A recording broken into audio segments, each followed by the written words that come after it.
Thả con gái tôi ra. Thả ra. Là lỗi của Phùng Đức Thiện tôi. Cớ sao báo ứng lại đổ lên đầu con gái của tôi chứ? Cút mau. Còn cản đường, bắt cả ông luôn đấy. Dừng tay.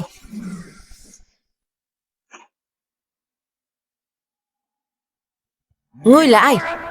Có biết chúng ta là ai không? Láo xược, đến bổn vương mà cũng không nhận ra.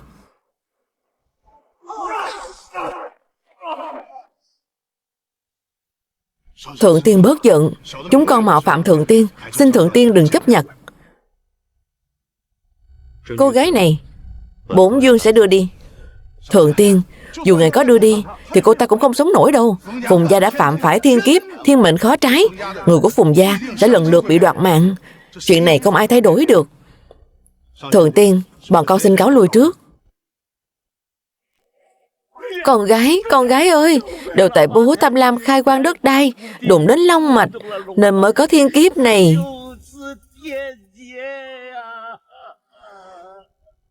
Phùng huynh, kiếp trước ông từng cứu bổn vương, ơn tình này bổn vương không thể quên.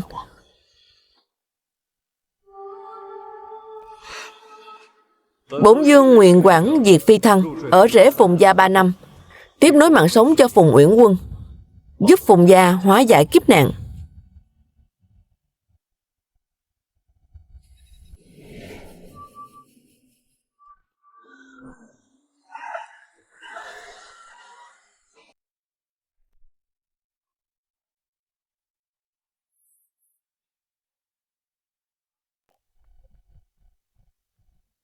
Âu gia tìm kiếm tung tích Diệp tiên sinh đã 3 năm nay. Chỉ cầu Diệp tiên sinh xuất thế, giúp đỡ cứu cha tôi khỏi cơn nguy. Toàn bộ Âu gia nguyện dâng hiến tất cả để báo đáp tiên sinh. Triệu gia nguyện dâng lễ mọn, mạo muội mời Diệp tiên sinh xuất thế. Lý gia cũng thành tâm kính mời. Vương gia cung thỉnh Diệp tiên sinh.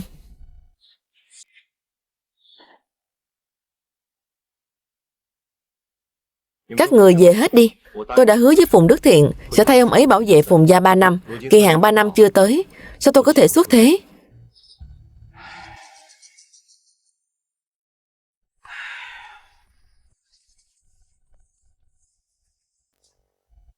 Nếu Diệp tiên sinh không chịu nhận lễ vật, Âu Ánh Oánh đành phải lấy thân báo đáp, sai người sang Phùng gia cầu hôn, chỉ cầu Diệp tiên sinh cho Âu gia một tia hy vọng.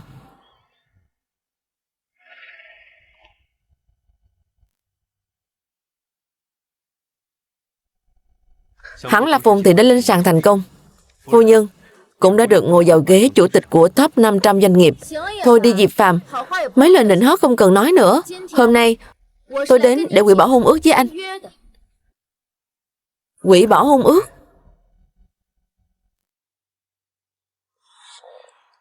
Hủy bỏ hôn ước? Uyển Quân, ký tên xong chúng ta sẽ là vợ chồng. Có thể kết tóc phu thê với Diệp Phàm là phúc phần của Uyển Quân. Uyển Quân nguyện cùng anh bách niên giai lão. Việc bội ước, lời hứa năm xưa, em đã nghĩ kỹ chưa? Bội ước? Diệp Phàm, anh đừng nói lời khó nghe vậy. Lúc đó là do tôi còn nhỏ, chưa biết suy nghĩ cho tương lai. Giờ đây tôi đã là chủ tịch tập đoàn Phùng Thị, càng hiểu rõ bản thân mình muốn gì. Anh đừng dùng lời hứa lúc chưa trưởng thành để ép buộc tôi. Chị, trước lúc lâm chung bố đã căn dặn hôn ước này không được hủy bỏ. Nếu không tử kiếp trong mệnh của chị sẽ ứng nghiệm ngay lập tức. Cô chỉ giỏi nói giúp người ngoài. Cũng đúng thôi, bởi vì cô là đứa trẻ được bố tôi nhặt từ bên ngoài về mà. Diệp Phàm, tôi biết 3 năm qua anh ở Phùng gia ăn ngon mặc đẹp quen rồi. Cho anh 30 triệu, mau giao hôn ước ra đây. Hôn ước là lời hứa giữa tôi với bố cô. Đợi đến ngày cưới tôi tự sẽ rời khỏi Phùng gia. Diệp Phàm, tôi cũng không giấu anh nữa. Tôi đã đề nghị liên hôn với Âu gia. Đợi tôi gả cho thiếu gia nhà họ Âu, Phùng gia sẽ trở thành gia tộc đứng đầu Bắc Thành. Tôi biết anh không muốn hủy hôn, cũng là vì không nỡ bỏ vinh quang phú quý của nhà tôi. Cô thực sự nghĩ rằng 3 năm qua Phùng gia thuận lợi trên thương trường đều là dựa vào bản thân cô sao? Không phải tôi, chẳng lẽ là anh? Cô hãy suy nghĩ cho kỹ. Một khi hủy hôn, những gì cô có được trong 3 năm qua sẽ tan thành mây khói. Hôm nay tôi nhất định phải hủy hôn. Tôi cũng muốn xem thử làm cách nào mà tan thành mây khói được.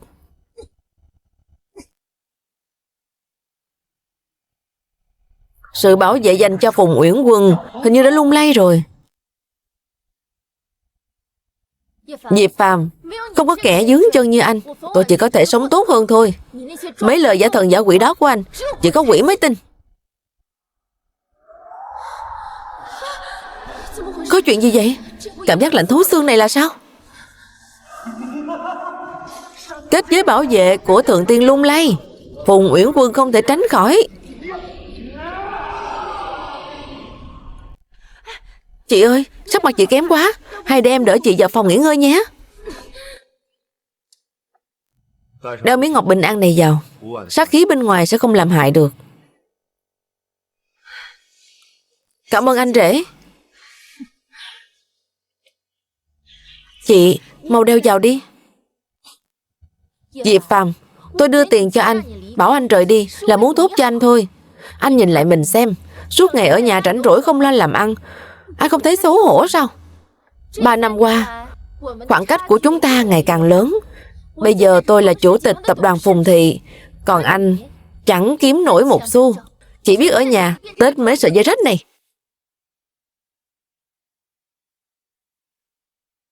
Tôi đã hứa với bố cô sẽ cho cô 3 cơ hội hủy hôn. Nếu dùng hết 3 cơ hội này, tính mạng của cô sẽ không giữ được nữa. Bây giờ cô có chắc muốn dùng cơ hội đầu tiên không? Chị ơi, hôn sự này tuyệt đối không được hủy. Lúc nãy khi chị tháo nhẫn ra, suýt chút nữa đã ngất xỉu rồi. Diệp Phàm, anh bớt ở đây dùng mấy cái trò giả thần giả quỷ đó đi. Anh lừa được bố tôi, nhưng không lừa được tôi đâu. Người đâu? Đem mấy thứ rác rưởi trong viện của anh ta dứt hết ra ngoài cho tôi. Rõ thật là tiểu thư. Tôi cũng muốn xem thử anh có thể khiến tôi gặp báo ứng gì. Lạ thật tiểu thư, thứ này như nặng cả mấy trăm cân. Cái gì? Cái gì cơ? Tiểu thư thực sự không khiêng nổi ạ. Sao lại có thể như vậy?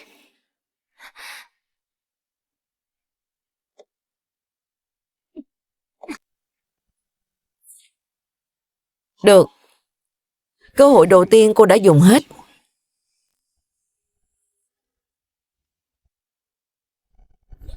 Chị cẩn thận. Cô làm gì vậy? Chị ơi, vừa rồi quá nguy hiểm. Mảnh ngói suýt chút nữa đập trúng chị rồi. Chị đừng bao giờ nhắc đến chuyện hủy hôn nữa. Nếu không sẽ gặp báo ứng thật đấy. Cút mau. Chỉ là do ngói bị lỏng thôi. Báo ứng cái nỗi gì? Anh đừng hòng giở trò hù dọa.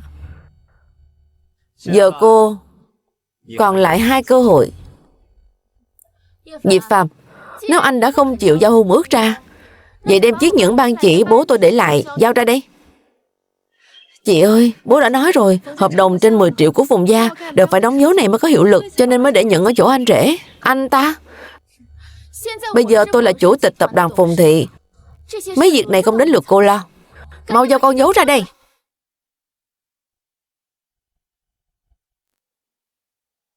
Diệp tiên sinh, Phùng gia đành trăm sự nhờ ngài vậy. Sau thiên kiếp, tài vận của các con tôi đều đứt đoạn. Chỉ khi con dấu nằm trong tay ngài, Uyển Quân nó mới có thể vực dậy gia nghiệp.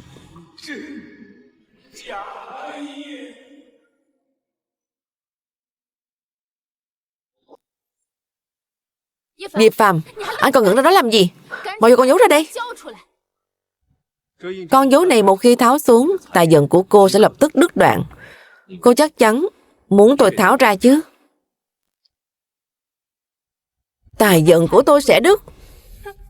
Đùa gì vậy? Anh có biết không, tài vận của tôi đang rất thịnh. Ngay trước khi đến tìm anh, tôi vừa mới đàm phán xong với Lý gia một bản hợp đồng trị giá 100 triệu. Diệp Phàm, anh bớt từ cao tự đại đi. Công ty có thể phát triển được đều là dựa vào Phùng Uyển Quân tôi. Mau giao con dấu ra đây, tôi còn phải ký hợp đồng. Anh cười cái gì? Chiếc nhẫn này một khi tháo xuống, Phùng Uyển Quân cô từ nay về sau một xu cũng không kiếm nổi. Kẻ 3 năm không kiếm nổi một xu như anh cũng xứng dậy đời tôi sao?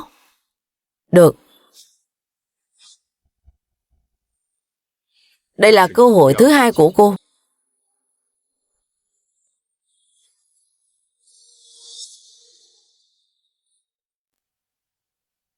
Lý Tổn, con giấu lấy được rồi. Có thể bất cứ lúc nào. Cái gì? Hủy bỏ hợp đồng sao? Tôi từng nói, mỗi lần hủy hôn đều có báo ứng. Hãy nhớ, cô chỉ còn là cơ hội cuối cùng. Lần hủy hôn thứ 3, hôn ước sẽ được giải trừ. Anh! Chị ơi, tin vui tới đây. Âu Gia đã đồng ý liên hôn rồi. Giả lại, đoàn người cầu hôn đã xuất phát rồi. Tốt quá rồi. Âu Gia cuối cùng cũng đồng ý liên hôn rồi. Tôi chỉ cần dứt bỏ gánh nặng này, rồi liên hôn với Âu Lực Hào của Âu Gia. Phùng gia chúng ta sẽ có thể đứng vào hàng ngũ đại gia tộc. Chị ơi, chị tuyệt đối không được hủy hôn. Đây đã là cơ hội cuối cùng rồi. Cái đồ ăn cây táo đào cây sung này, cô rút cuộc đứng về phe nào hả?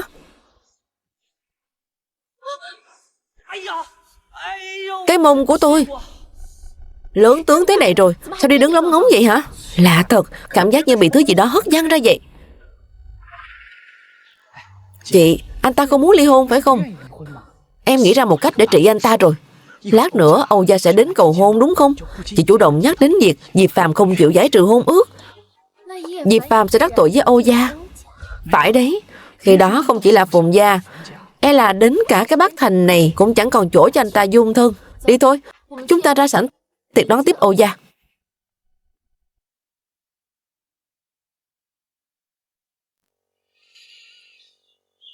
Anh rể, hôm nay là tiệc 300 năm của Phùng gia. Bộ đồ này của anh... Đều tại em không có tiền. Tiền đều do mẹ quản lý rồi. Không sao đâu.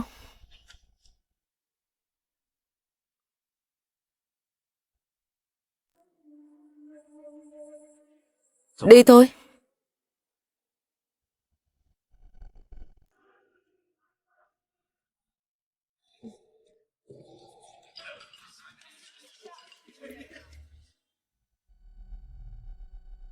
Đứng lại. Ai cho phép anh ngồi ghế chủ tọa hả? Tôi là gia chủ của Phùng gia, đương nhiên ngồi ghế chủ tọa. Mấy năm trước là tôi nhường anh, nhưng hôm nay đại lễ kỷ niệm 300 năm của Phùng gia, ghế chủ tọa này anh không được ngồi.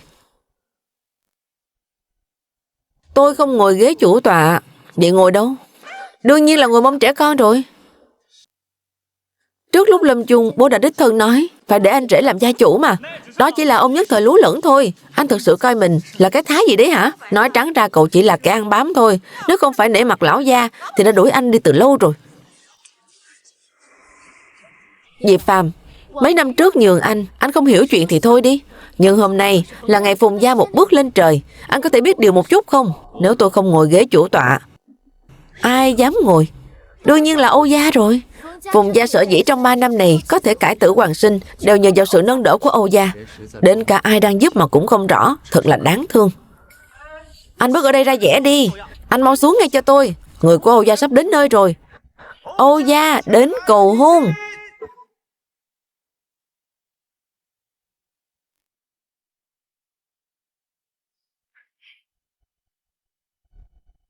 Ông quản gia đại giá Quan Lâm. Phùng gia thật nở mày nở mặt. Gia chủ vẫn đang lâm bệnh, không tiện đích thân đến, nên do tôi thay mặt. Quản gia mời ngồi ghế thượng tọa.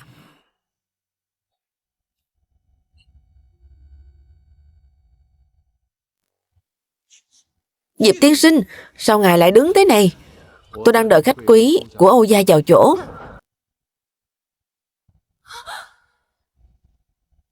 Lão nô đáng chết. Diệp tiên sinh, mời ngồi ghế chủ tọa. Lão nô đáng chết. Diệp tiên sinh, mời ngồi ghế chủ tọa. Quản gia, ông đang làm cái gì vậy? Mau đứng lên đi. Phải đấy, Diệp Phàm chỉ là một tên ở rễ. Ông quỳ lại anh ta làm gì?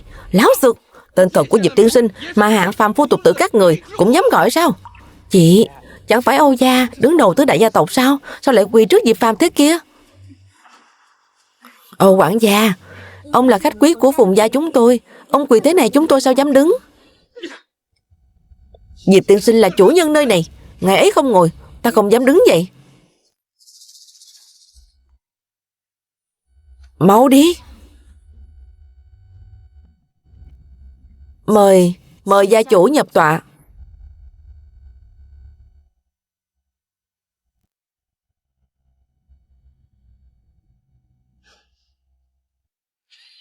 Dân lễ.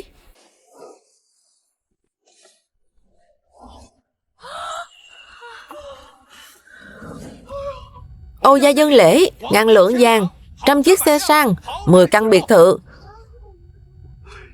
Không hổ danh là Âu gia, thật là hào phóng. Bám được vào Âu gia, Phùng gia chúng ta sắp phát đạt rồi. Đa tạ sính lễ của Âu thiếu gia, tôi sẽ bảo Uyển Quân đi chuẩn bị ngay. Ai nói đây là sính lễ? Chuyện này, đây không phải sính lễ Âu gia tặng tôi sao? Âu gia muốn sang cầu hôn tôi mà. Đây là lễ mọn do Âu tiểu thư đặc biệt chuẩn bị cho gia chủ của Phùng gia. Khẩn cầu Diệp tiên sinh đừng chê cười, nhận lấy tấm lòng này của Âu gia.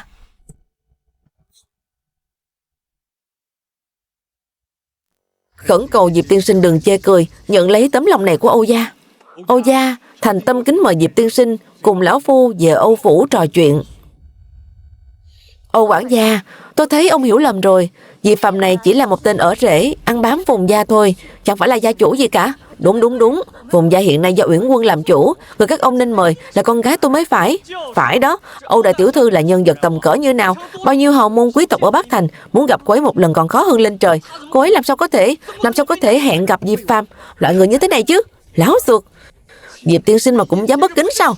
Người Âu gia mời chính là Diệp tiên sinh. Phùng gia nếu đã không biết điều, Âu gia nguyện phụng Diệp tiên sinh làm thượng khách dốc lòng phụng dưỡng. Tôi đã nói rồi, hẹn ước 3 năm chưa dứt. Ông về đi. Diệp tiên sinh, chuyện này tôi hiểu rồi. Âu gia chắc chắn là cho rằng chị tôi với cái loại người này chưa giải trừ hôn ước, nên cảm thấy không rõ ràng minh bạch, vì vậy mới thoái lui đấy. Đúng, nhất định là thế rồi. Âu quản gia, đều tại Diệp Phàm cứ bám lấy Phùng gia không chịu đi. Chúng tôi sẽ bảo Uyển Quân đi giải trừ hôn ước với anh ta ngay. Phùng gia vậy mà lại muốn giải trừ hôn ước với Diệp tiên sinh sao? Đúng là đầu toàn óc heo.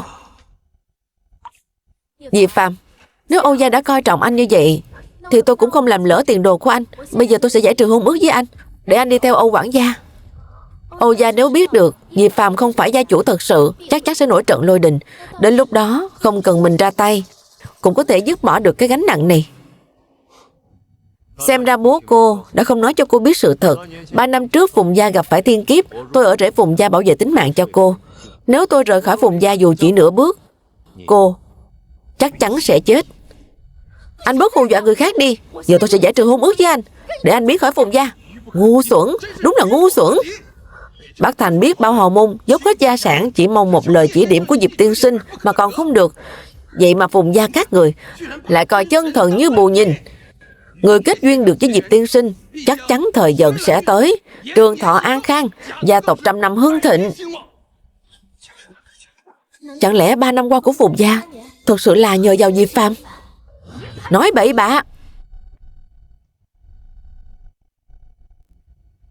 Cơ nghiệp 300 năm của Phùng gia lẽ nào lại nhờ một tên ở rể mà đổi đời?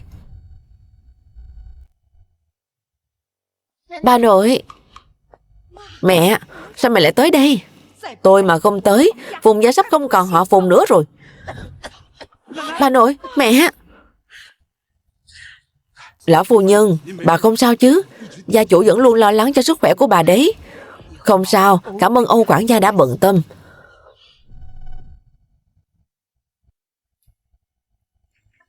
Hôm nay vốn là ngày đại hỷ Âu gia sang cầu hôn Uyển Quân. Chỉ vì anh mặt dày mày dạn chiếm giữ hôn ước nên mới trì hoãn đến tận bây giờ. 3 năm qua Phùng gia cho anh ăn ở, đối đãi với anh không tệ. Nếu anh còn chút lương tâm thì hãy đưa hôn ước ra đây.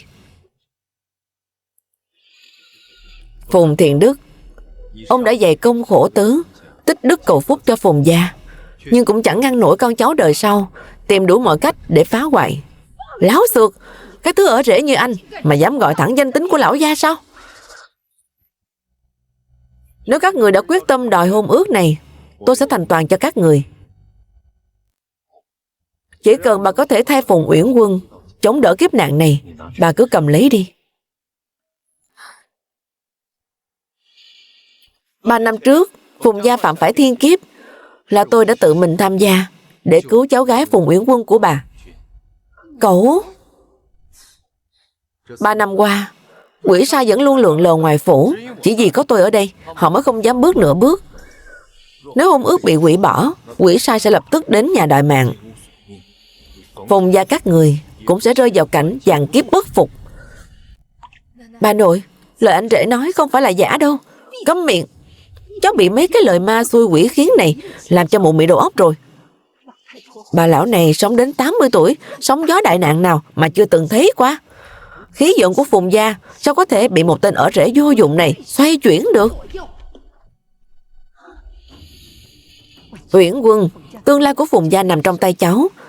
Chỉ cần xé bản hôn ước này đi là có thể gả vào Âu gia. Phùng gia chúng ta sẽ được đổi đời. Phùng Uyển Quân, đây là cơ hội hủy hôn cuối cùng của cô. Cô có chắc chắn muốn dùng nó không? Chị ơi, đây là 3 cơ hội hủy hôn mà anh rể đã cho. Đây là lần cuối cùng rồi. Dùng rồi sẽ mất mạng thật đấy. Chị ơi, em xin chị hãy nghĩ lại đi. Đủ rồi. Diệp Phàm, anh có thể đừng tự cao tự đại như vậy được không? 3 năm qua, anh ở Phùng gia ăn không ngồi rồi, tự cao tự đại. Tôi đều có thể mắt nhắm mắt mở bỏ qua cho anh. Nhưng hôm nay có người của Âu gia ở đây, anh nên biết điều một chút, cho tôi chút thể diện. Hôn ước đã đứt. Tôi với Phùng gia ân đoạn nghĩa tuyệt. Sống chết của cô, hưng thịnh của Phùng gia đều không còn liên quan gì tới tôi nữa. Cô đã nghĩ kỹ chưa? Vậy sao? Tôi cũng muốn xem thử Phùng Uyển Quân tôi không có anh thì sẽ ra sao. Hôm nay hôn ước này tôi phải hủy.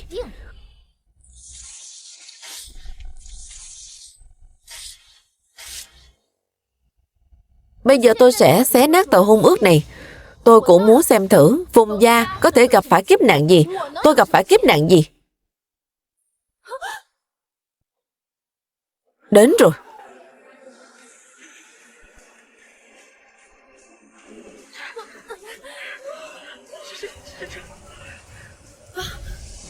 Ngưu đầu mã diện đến đây đòi mạng.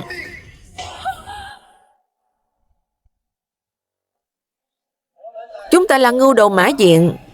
Trong các ngươi ai là Phùng Uyển Quân? Bà nội, bà nội, bà nội.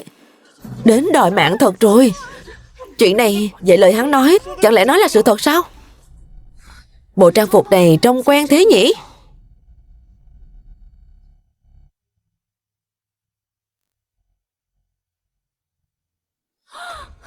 Thì ra là vậy. Họ không phải ngu đầu mã diện.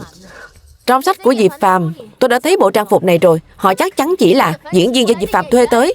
Ở kìa, họ còn có bóng kìa. Đúng thật. Nói nhảm, chúng ta đâu phải là ma. Chúng ta là quỷ sai. Đương nhiên là có bóng rồi. Người đâu? Đánh gãy chân của Diệp Phàm và 2 tên diễn viên này cho tôi. Rõ. Chuyện này. Cái gì? Dám hỏi Thượng Tiên, chuyện này chúng con có thể đánh trả không? Tôi với Phùng gia đã giải trừ hôn ước. Chuyện của Phùng gia tôi sẽ không xen vào. Tuân lệnh.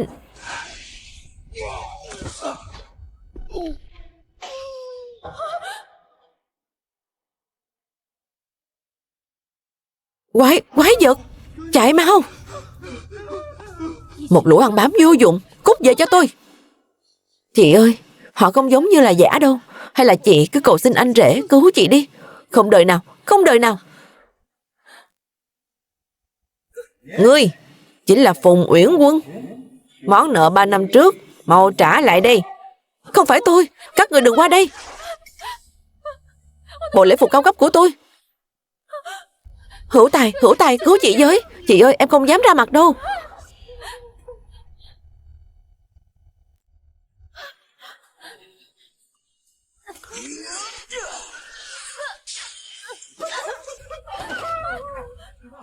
Các người đừng qua đây. Đừng qua đây. Phùng gia các người vì tham tiền tài mà xúc phạm thiên kiếp. Lẽ ra 3 năm trước đã phải đến đòi mạng ngươi rồi. Nếu không nhờ Thượng Tiên che chở, sao có thể để ngươi sống lay lắc đến tận nay? Anh ta chỉ là đồ nhà quê mà ba tôi mời về. Sao có thể là Thượng Tiên được chứ? Phong thái của Thượng Tiên hạng người phàm mắt thịt như các ngươi có thể thấy được. Chúng ta sẽ hành quyết tại chỗ. Mang hồn phách của ngươi đi. Chị ơi.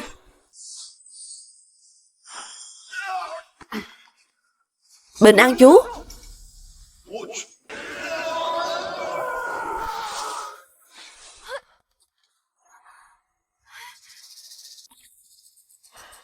3 năm rồi, công lực chẳng tiến bộ được chút nào. Đến cả một bình an chúa cũng không lại.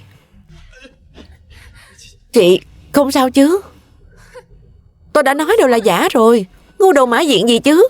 Không diễn tiếp được nữa nên bỏ chạy rồi à? Chị ơi, là miếng ngọc của anh rể đã cứu chúng ta. Loại được nhặt về như cô, bớt ở đây nịnh bợ đi. Phùng gia gặp thiên kiếp gì chứ? Tôi thấy đều là do anh bịa chuyện. Thuê diễn viên hù dọa chúng tôi thì có. Đúng. Phùng gia chúng tôi đang yên lành, chẳng có đại nạn gì hết. Dù có đi chăng nữa cũng là do cái đồ xui xẻo nhà anh ám quẻ mang vào thôi.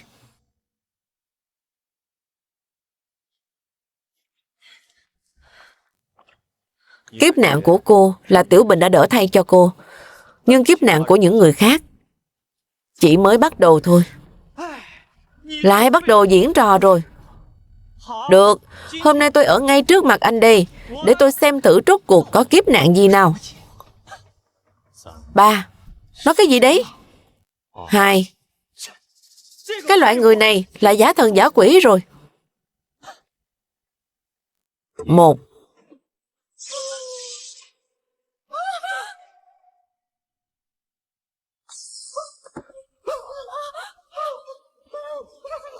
Hú hồn, suýt chút nữa là mất mạng rồi. Sao tự nhiên là có sấm sét thế nhỉ? Chẳng lẽ Phùng gia thực sự có tiên kiếp? Không ngờ tiên khí của mình thoát ra ngoài lại vô tình làm lệch cả thiên lôi. Thiên kiếp chó má gì chứ? Tôi thấy chỉ là không may trời tự nhiên có sấm sét thôi. Thế này mà gọi là đại nạn gì? Anh nhìn tôi xem, bây giờ không có gì xảy ra cả. Tôi thấy là do anh giả thần giả quỷ ở đây để hù dọa người khác thôi. Vừa rồi anh đứng gần tôi nên vô tình mới được bảo vệ thôi. Đạo thiên lôi tiếp theo sẽ không còn may mắn như vậy đâu. Anh bảo vệ tôi tôi nhổ vào. Anh tưởng thiên lôi là của nhà anh chắc. Muốn đánh ai thì đánh à? Kẻ phạm khổ nghiệp tức bị thiên lôi đánh. Anh là người thứ hai gặp báo ứng. Hôm nay nhất định có một kiếp. Anh ơi, anh nghe lời anh rể khuyên một câu đi. Vừa rồi tia sét đó suýt chút nữa là đánh trúng anh rồi đấy. Cái đồ được nhặt về như cô, mau ngậm cái mồm thối lại cho tôi. Tôi nói cho cô biết, đừng tưởng bố tôi cho cô cái tên là cô tưởng mình là người Phùng gia nhé. Cô dám xen mồm vào, tôi sẽ bán cô đi đấy. Chỉ dựa vào những lời khẩu nghiệp hàng ngày, dù không có thiên kiếp cũng khó mà thọ. Nếu không tích đức cho cái miệng, nhất định sẽ bị đột tử mà chết. Tôi không tích đức đấy thì sao nào? Tôi cứ mắng cô tiện nhân đấy thì sao? Tiện nhân. Có giỏi thì anh bảo ông trời thu nhận tôi đi. Được.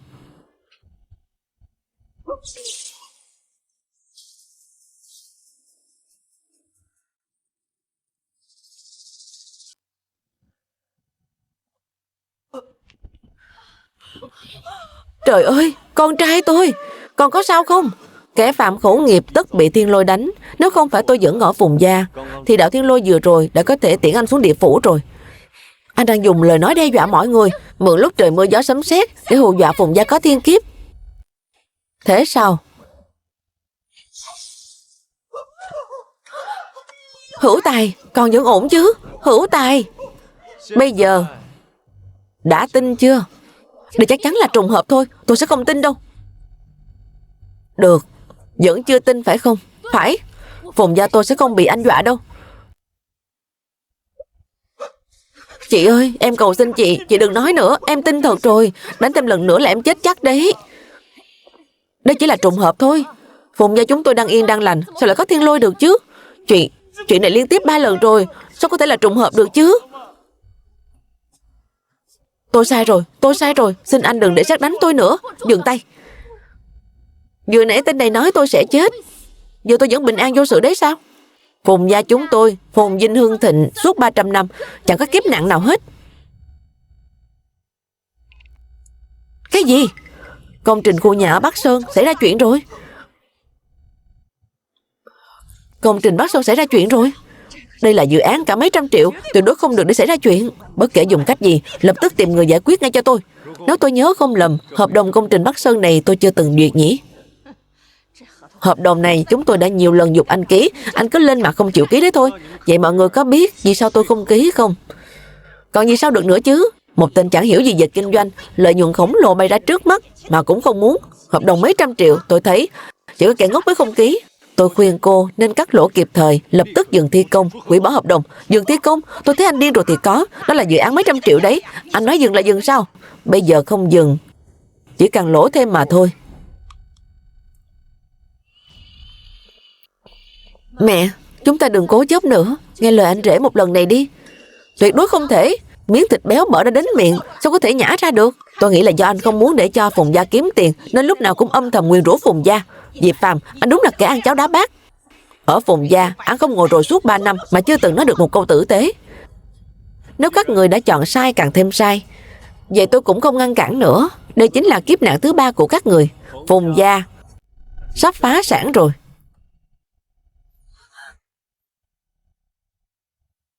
Diệp Phàm, anh không giúp được gì thì thôi, lại còn ở đây tạt nước lạnh.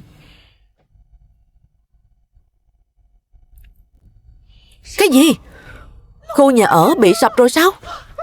Mẹ, khu nhà ở làm sao rồi? Khu nhà ở bị sập rồi, đè chết mấy chục mạng người.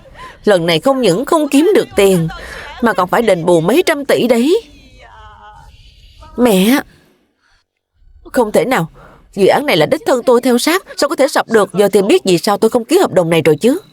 3 năm trước, Phùng gia các người đã phạm phải thiên kiếp, vận khí của gia tộc đã tận, rõ là không gánh nổi tài lộc này. Cho nên Phùng Đức Thiện mới để tôi thay thế vị trí gia chủ, để nói lại vận thế cho Phùng gia các người. Nay cô đã giải trừ hôn ước với tôi không còn là người Phùng gia nữa. Tài vận này cũng sẽ không giữ lại được.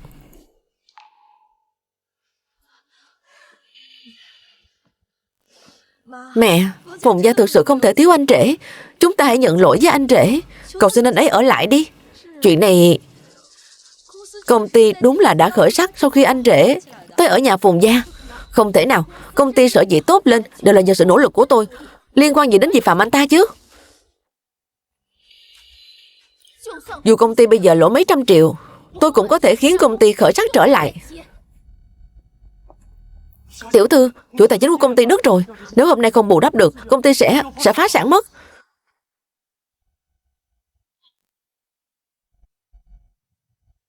Chuyện này không thể nào. Công ty tôi khổ công kinh doanh 3 năm nay, sao có thể phá sản được? Chị ơi, nghe em khuyên một câu thôi. Chúng ta hãy nhận lỗi với anh rể, cầu xin anh ấy ở lại. Em muốn chị phải nhận lỗi với anh ta sao? Mặc dù bây giờ hai người đã xé bỏ hôn ước, nhưng dù sao cũng có 3 năm tình nghĩa vợ chồng. Chỉ cần chị nhận lỗi với anh rể, anh ấy nhất định sẽ giúp công ty vượt qua khó khăn này.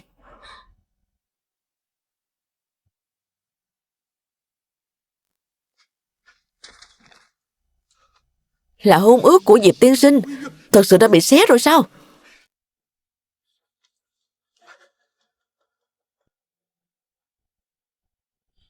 Alo, tiểu thư, lão phu đã đích thân xác nhận Diệp tiên sinh và Phùng gia đã giải trừ hôn ước rồi. Thật sao? Diệp tiên sinh đã giải trừ hôn ước rồi. Tốt quá rồi, Âu gia chúng ta được cứu rồi. Mau chuẩn bị xe. Nếu Diệp tiên sinh không đến Âu gia, vậy thì tôi sẽ đến Phùng gia cầu hôn.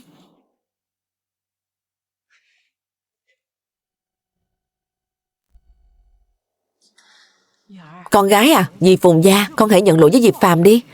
Phải đấy chị, giữa vợ chồng với nhau xảy ra mâu thuẫn là chuyện bình thường. Chị hãy cầu xin anh rể ở lại đi.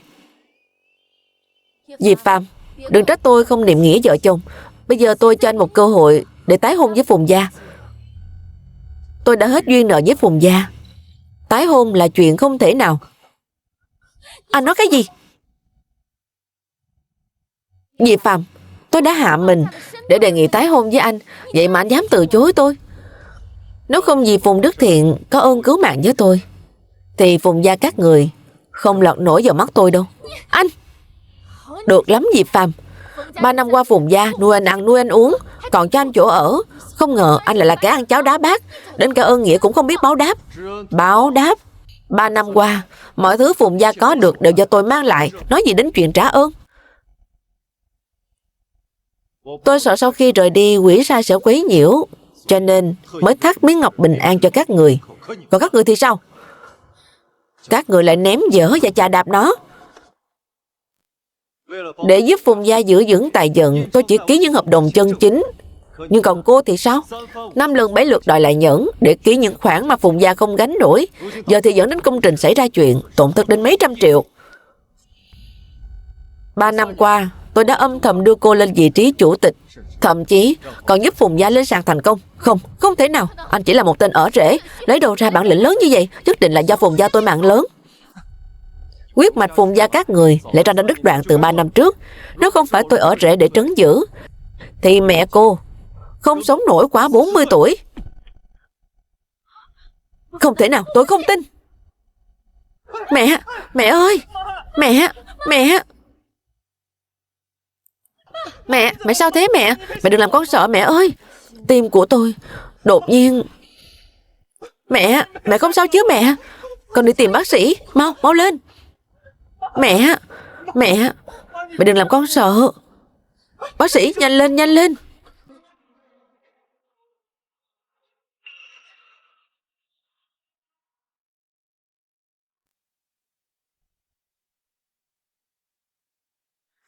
Bác sĩ, mẹ tôi bị làm sao? Chuyện này, chức năng tim của bệnh nhân đã mất từ vài năm trước rồi. Có thể sống được đến bây giờ, đúng là một kỳ tích. Mất chức năng tim? Phải, nghĩa là tim đã ngừng đập từ lâu rồi. Xem ra Phùng gia các người chắc chắn có cao nhân đã giúp bà ấy nối lại mạng sống.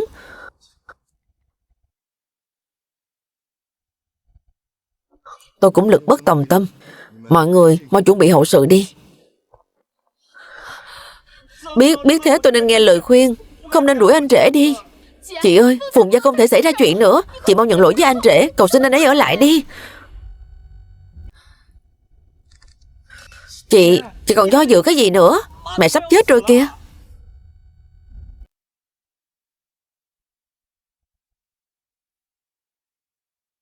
Chị không nói ra được. Mẹ sắp chết đến nơi rồi, tại sao chị cứ không chịu cúi đầu chứ? Tôi là chủ tịch của tập đoàn Phùng Thị, còn anh ta chỉ là một tên thầy cúng giả thần giả quỷ. Phùng Uyển Quân, kiếp nạn của cô chỉ tạm thời được em gái cô đỡ thay. Còn những người khác ở Phùng gia đã chịu báo ứng rồi. Người tiếp theo chính là cô tự lo liệu lấy đi. Tốt nhất là nên bớt sự cào màng của mình, may mới có được một cái chết thanh thản.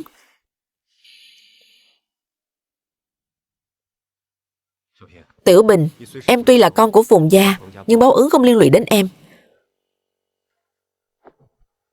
Miếng ngọc bội này tôi nuôi suốt 1 năm nên đã có linh tính, mang theo nó có thể bảo vệ bình an, tránh bị quỷ sai hại nhầm. Không được, anh rể ơi, thứ này quá quý giá, em không thể nhận đâu. Ngoan, nghe lời đi.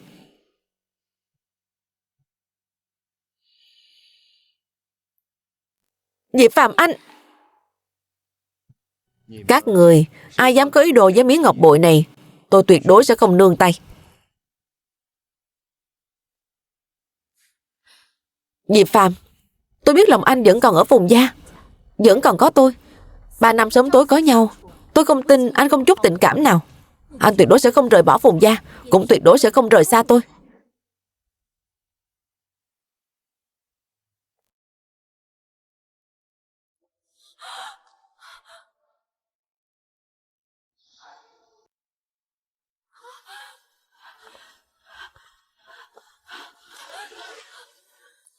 Diệp Phàm thực sự đã rời đi rồi.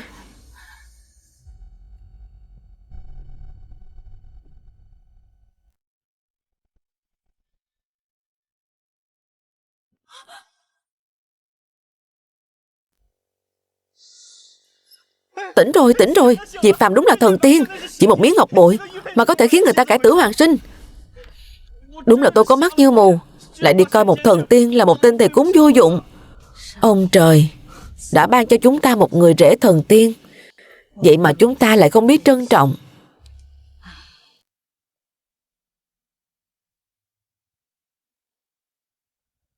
Không được, Diệp Phàm không thể đi. Phùng gia không thể không có Diệp Phàm. Chị ơi!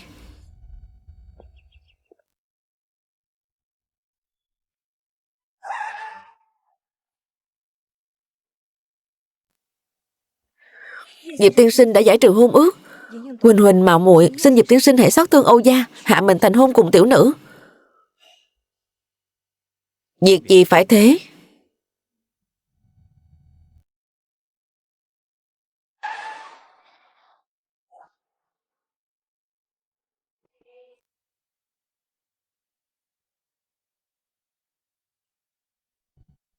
Cũng mong tiên sinh cân nhắc đến Triệu gia, mong tiên sinh xót thương cho Lý gia, mong tiên sinh quan tâm đến Vương gia. Nếu tiên sinh bằng lòng hạ mình thành hôn cùng Triệu gia nguyện dâng hiến tất cả. Mặc sức tiên sinh sai bảo, Lý gia cũng vậy, Vương gia cũng vậy, Âu gia cũng vậy. Diệp Phàm!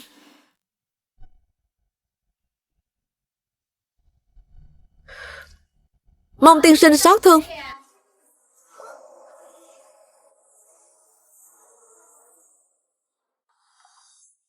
Diệp Phàm, anh làm cái gì thế hả? Tôi và Phùng Gia đã đoạn tuyệt sòng phẳng. Về sau chuyện của tôi không liên quan đến cô. Sao có thể không liên quan chứ? Anh là chồng tôi mà. Nực cười. Giờ tôi là thành chồng cô rồi sao? Láo xược. Mau bỏ bàn tay bẩn thỉu của cô ra khỏi người Diệp tiên sinh ngay. Cô có thân phận gì mà đòi xứng đáng bên cạnh tiên sinh chứ? Chúng tôi đều là thiên kim tiểu thư của tứ đại gia tộc ở Bắc Thành. Loại tiểu thư gia thế hạng hai như cô đừng có ở đây mà gây thêm phiền phức. Tôi là vợ anh ấy. Cô còn muốn lừa chúng tôi sao? Quản gia của tôi đã sớm điều tra rõ ràng rồi. Hôn ước của Diệp tiên sinh và Phùng Gia đã bị xé bỏ rồi. Diệp tiên sinh và Phùng Gia không còn một chút quan hệ. Cô cũng không còn là vợ của Diệp tiên sinh nữa. Diệp Phàm, chúng ta dù sao cũng là vợ chồng 3 năm. Chẳng lẽ anh thực sự tuyệt tình đến vậy sao? Đến một chút tình nghĩa vợ chồng cũng không màng tới sao? 3 năm ở Phùng Gia, tôi luôn gọi cô là phu nhân. Nhưng còn cô đã từng gọi tôi một tiếng phu quân chưa? Nếu tôi là người tuyệt tình thì sao trước khi bước ra khỏi cửa Phùng Gia hết lời khuyên nhủ cả nhà họ Phùng các người chứ?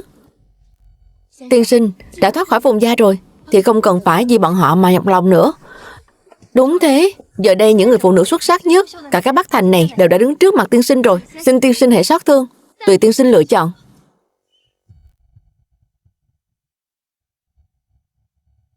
Xin tiên sinh hãy đưa ra lựa chọn.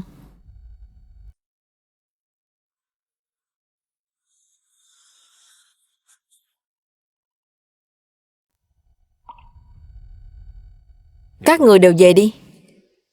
Tiên sinh, trước đây người vì có hôn ước nên đã từ chối Âu gia. Nay hôn ước đã hủy, tại sao vẫn không bằng lòng? Tôi đã lưu lại nhân gian quá lâu, tiên khí ở bản thể không còn lại bao nhiêu. Nếu còn không bế quan, e rằng không thể khôi phục lại làm thượng tiên. Cái gì? Diệp tiên sinh sắp mất đi tiên lực sao? Vậy chẳng phải hệt người bình thường thôi sao? Nếu như tiên sinh cần tu luyện, vậy chúng tôi xin phép không làm phiền nữa. Đợi đến khi tiên sinh tu luyện lại được bản thể, chúng tôi lại đến bái kiến.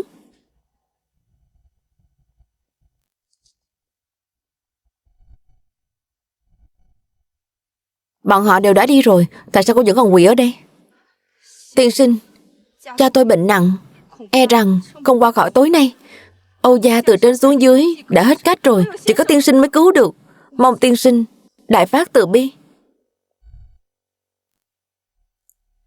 Là thật, Âu gia các người trong số mệnh vốn không có kiếp nạn này.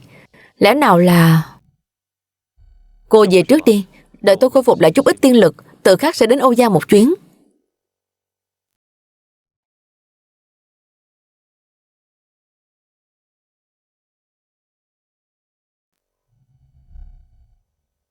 Con rể thần tiên của tôi ơi, thế là mất trắng rồi.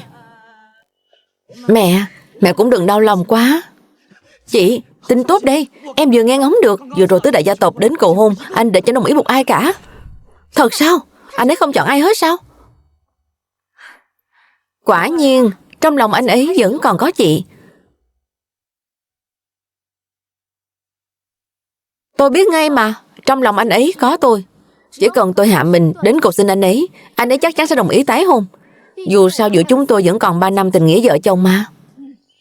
Đúng, mẹ đã bảo mà, Diệp Phàm ấy không phải hạng người tuyệt tình đâu.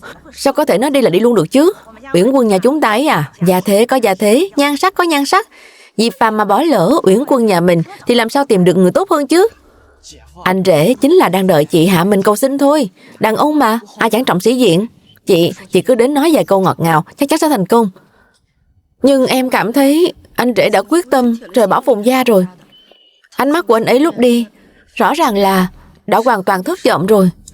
Ngậm cái mồm của cô lại đi. Cô ăn cơm nhà họ Phùng mà lại toàn nói giúp người ngoài. Đúng là đồ nuôi tốn cơm. Hôm nay nếu còn không bồi thường tiền viện phí cho công nhân, tôi sẽ ra tòa kiện các người, khiến cả nhà họ Phùng đều phải đi ngồi tù hết.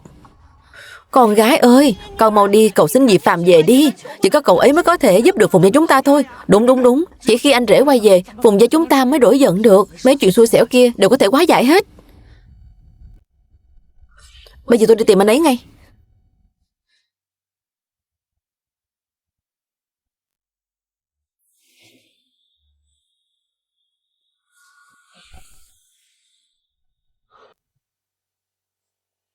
Ba năm nay, pháp pháp lực tiêu hao ở Phùng gia nhiều quá rồi, đành phải tạm thời phong ấn pháp thuật, truyền tông khôi phục thôi.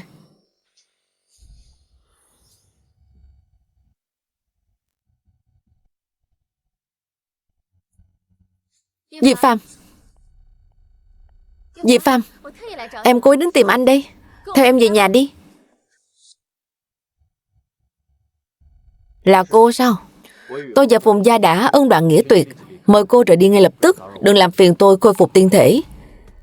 Em thực sự biết lỗi rồi, hãy theo em về đi.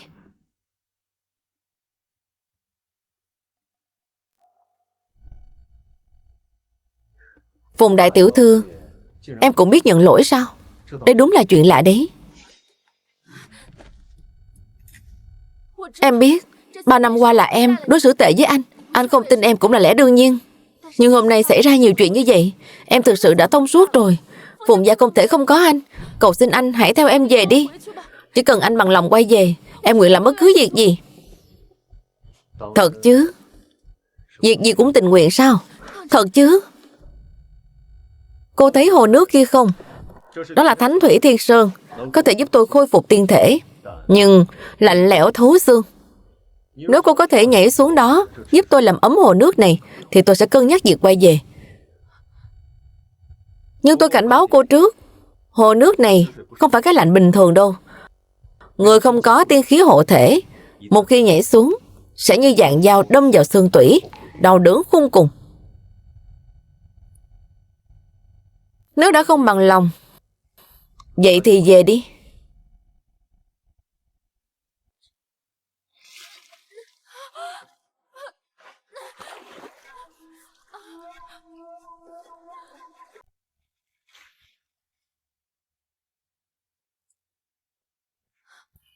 Cô không cần mạng nữa sao? Em đã thực hiện lời hứa. Hy vọng phu quân cũng... Được, tôi hứa với cô sẽ theo cô quay về, nhưng chỉ ở lại đến 12 giờ đêm nay. Thời gian vừa điểm, tôi sẽ lập tức rời khỏi Phùng gia.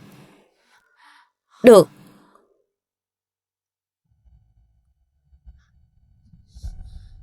Chỉ cần anh quay về là tốt rồi. Con rể quý của mẹ, cuối cùng con cũng chịu về rồi. Cả nhà chúng ta đã chuẩn bị từ tận chiều, chỉ đợi con về để khai tiệc thôi đấy. Đúng, vị trí chủ gia đình này vẫn luôn để dành cho anh đấy. Anh mau ngồi đi. Không cần đâu, nếu hôn ước đã hủy, tôi không còn là gia chủ của Phùng gia nữa. Vị trí chủ tọa này tôi không ngồi được. Anh rể, anh xem anh kìa.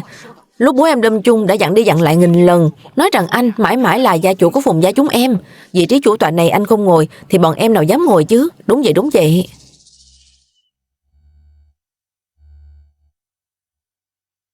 Tốt quá rồi. Con rể vừa về một cái, trong lòng mẹ thấy nhẹ nhõm hẳn đi. Anh rể, tối ngày hôm nay chúng ta không say không về. Ly này em xin cạn trước, kính anh một ly.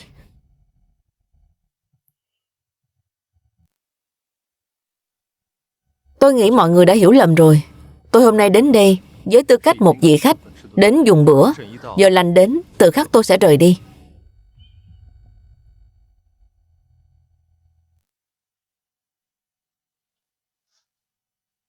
Diệp Phàm, thực ra hôm nay em mời anh quay về là muốn bù đắp những tiếc nuối. 3 năm trước khi em tỉnh lại, chúng ta đã có danh nghĩa vợ chồng, nhưng lại chưa từng có một tiệc cưới nào.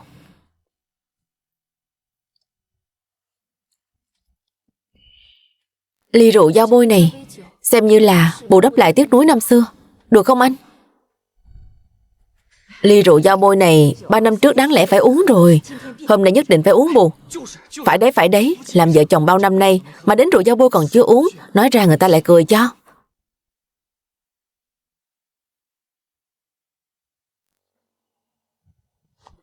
Không cần đâu, nếu hôn ước đã hủy, ly rượu giao bôi này có uống hay không cũng chẳng còn ý nghĩa gì. Dẫu sao cũng đã từng là vợ chồng, như vậy không hay lắm đâu.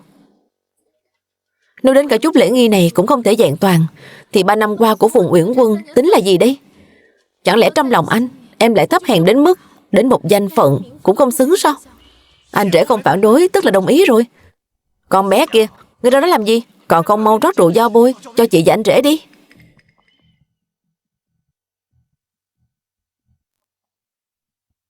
Mùi rượu này sao lại có vị tanh thế này? Chẳng lẽ... Lề mề cái gì thế? Chút việc nhỏ này cũng làm không xong. Tránh ra, đồ vô dụng. Cô có biết loại rượu này khó khăn lắm mới kiếm được không? Ý chị là sợ em làm lỡ việc, để chị tự làm thì hơn.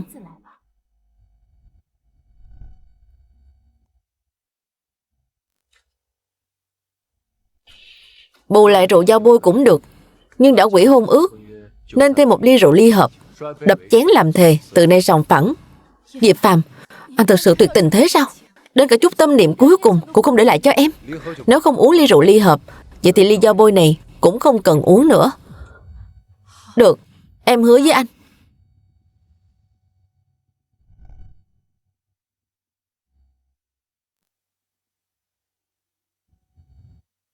Nhưng Phùng Uyển Quân tôi, đời này đã gả cho Diệp Phàm thì mãi mãi là vợ của Diệp gia.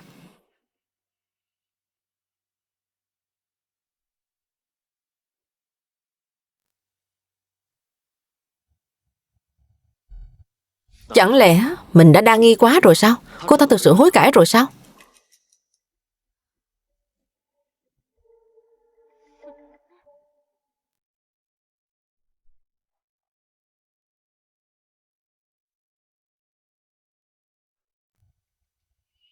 Không đúng, trong rượu này có thuốc. Xem ra con rể nhà mình uống quá chén rồi đây. Say thì cứ ở nhà, nghỉ ngơi cho khỏe đi đã. Chị còn không mau đỡ anh rể vào phòng nghỉ ngơi đi. Hỏng rồi. Ấn Phong vẫn cần nửa khắc nữa mới có thể giải trừ. Phu quân, để em đỡ anh về phòng nghỉ ngơi nhé. Không cần. Tôi ngồi đây tịnh dưỡng một lát là được rồi. Ngồi đây sao mà nghỉ ngơi được? Phòng đã chuẩn bị xong cả rồi, vẫn nên về phòng đi thôi. Mẹ, anh rể đã không khỏe thế rồi, tại sao mọi người còn phải ép anh ấy vậy chứ? Cái đồ ăn cây táo rau cây sung như loại nhà cô mà dám mở miệng nữa, tuổi này liệu mà biến khỏi Phùng gia cho tôi? Ghi nhớ những gì mẹ dạy đấy, tuổi này nhất định phải mang thai cốt nhục của nó. Có con rồi, nó sẽ mãi mãi không thoát khỏi Phùng gia được. Anh rể, anh sai không nhẹ đâu, để chúng em cùng đưa anh về.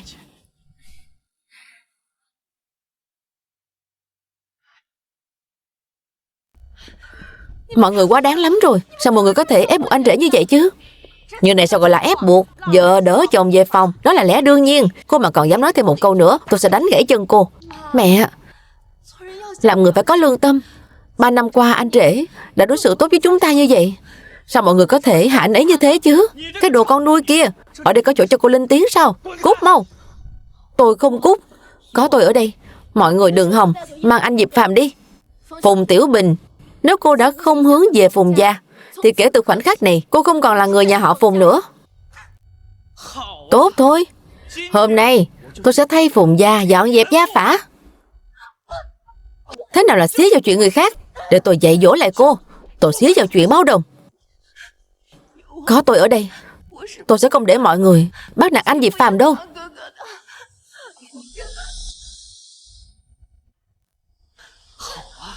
Hôm nay tôi sẽ tiễn cô đi gặp ông cụ. Dừng tay.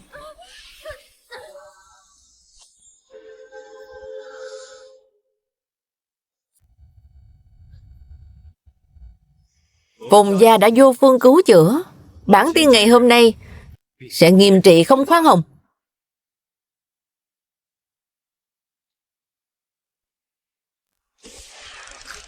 Sao không cử động được nữa rồi?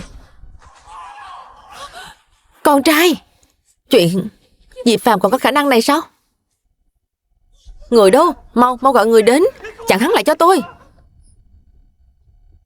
Đây là ân oán giữa tôi với Phùng gia, nếu các người tự ý xen vào, đừng trách bản tọa giết lầm kẻ vô tội. Ai phát lương cho các người hả? Mau xông vào đi chứ.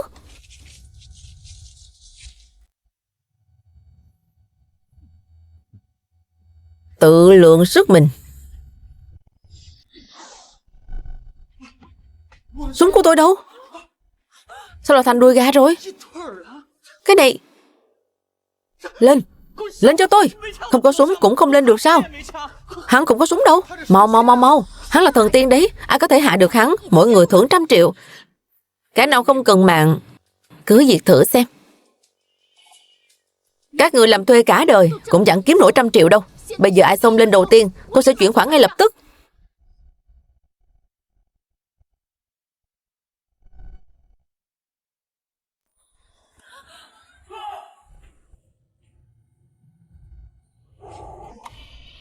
Lũ kiến nhỏ bé, không cần Thượng Tiên phải ra tay.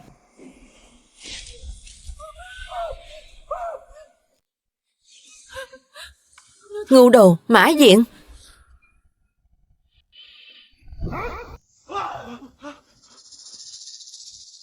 Ngu đồ Mã Diện. Lại là hai con quái vật này. Kẻ nào không sợ chết thì lên thử trước xem. Thượng Tiên tha mạng, tha mạng. Chúng tôi nhất thời bị tiền bạc làm mờ mắt, mới phạm phải sai lầm ngu ngốc này. Thượng Tiên xin hãy tha mạng cho chúng tôi. Bỏ đi, chẳng qua cũng chỉ là một đám làm thuê, không thể đưa ra lựa chọn, không đến mức phải giết. Còn không mau biến đi, đợi chúng ta tiễn các người lên đường sao? Biến ngay ạ. 100 triệu không cần nữa đâu. Tiểu thư, tiền này có mạng kiếm nhưng không có mạng tiêu đâu. Phùng Uyển Quân, lần trước miếng ngọc bình an của Thượng Tiên giúp cô may mắn thoát được một kiếp. Lần này theo chúng ta quay về thôi. Diệp Phàm, anh nỡ lòng nhìn tôi bị bọn họ bắt đi sao? Tôi đã cho cô 3 cơ hội rồi, là tự cô không biết trân trọng. Diệp Phàm, anh hãy nể tình vợ chồng 3 năm của chúng ta, cho tôi thêm một cơ hội nữa đi. Trong lòng anh vẫn còn có tôi mà. Anh sẽ cứu tôi, đúng không? Đừng lãng phí thời gian nữa. Dưới địa phủ còn một đống việc đang chờ. Diệp Phàm, anh nói một câu đi chứ. Tôi biết trong lòng anh vẫn còn có tôi mà. Ngu đồ Mã Diện. Ngu đồ Mã Diện, nghe lệnh. Diệp Phàm, tôi biết trong lòng anh vẫn còn có tôi mà. Em biết ngay anh rể chắc chắn sẽ nể tình cũ mà. Không uổng công 3 năm qua nuôi nó. Phùng gia phạm phải thiên kiếp, lẽ ra phải chịu phạt cả nhà. Nhưng có một người tôi hy vọng có thể nới lỏng. Xin Thượng Tiên cứ dặn dò, tiểu nhân nhất định làm theo. Diệp Phàm, người này chính là con gái nuôi nhà họ Phùng, Phùng Tiểu Bình. Tôi? Tiểu Bình bản tính lương thiện, suốt đời làm việc thiện, không có nửa điểm nhơ. Tôi không muốn thấy người tốt gặp ác báo. Có làm được không? Làm được, nhất định làm được. Dù quy định không cho phép, chúng tôi cũng sẽ làm trái lo liệu ổn thỏa. Người Diệp Phàm muốn bảo vệ, hóa ra không phải là tôi. Mỗi lần đưa lá bùa hộ thân cho cô đều đâm cho người khác. Lần này tôi sẽ để lại dấu ấn trên người cô. Không ai có thể lấy đi sự bảo vệ này nữa.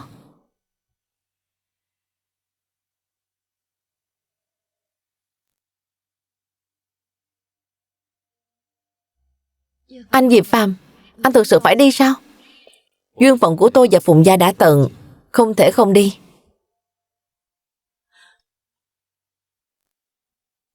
Diệp Phàm, anh cứ thế mà đi sao? Anh không có lời nào muốn nói với tôi sao? Phùng gia các người, hãy tự lo liệu cho mình đi. Diệp Phàm, Diệp Phàm.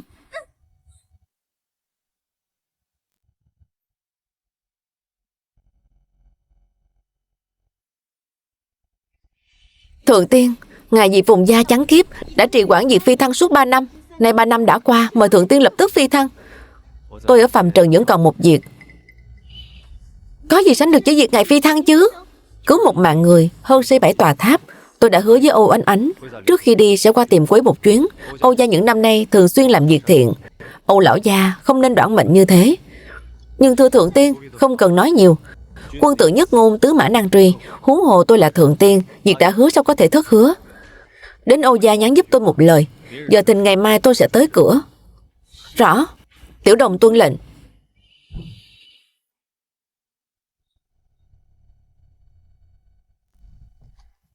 Thật chứ?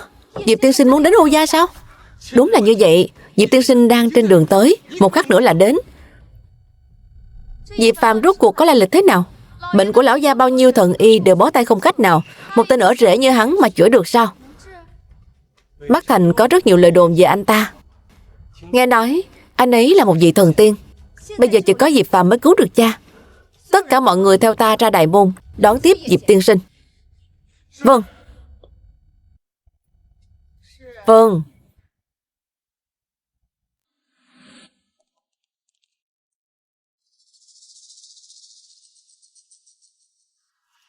Không phải đang trên đường tới rồi sao? Sao lại để chúng ta đợi lâu như vậy? Nói ít thôi. Tôi nói sự thật mà. Mau nhìn xem, Diệp tiên sinh tới rồi.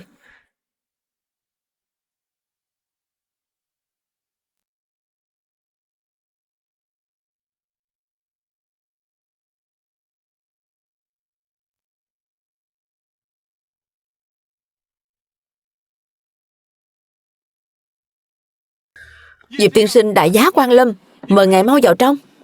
Diệp tiên sinh, cuối cùng cũng mời được ngài tới rồi. Diệp tiên sinh quả nhiên cốt cách thần tiên, khác biệt phi thường. Nhìn qua cũng chẳng ra làm sao, chỉ giỏi giả thần giả quỷ. Toàn thể Âu gia cung nghênh Diệp tiên sinh. Sát khí thật nặng, chẳng trách Âu gia các người gặp nạn, hóa ra là có tiểu nhân quấy phá. Tiểu nhân? Tiên sinh là chỉ... Đây là mệnh kiếp của Âu gia các người, tôi không tiện tiết lộ thiên cơ. Anh nói lời này rồi nhìn tôi làm gì chứ? Được rồi, nói ít thôi. Sát khí này có liên quan đến căn bệnh của cha tôi không? Không chỉ liên quan, mà còn đe dọa đến cả gia tộc họ Âu. Loại sát khí này nhẹ thì phát bệnh, nặng thì diệt môn.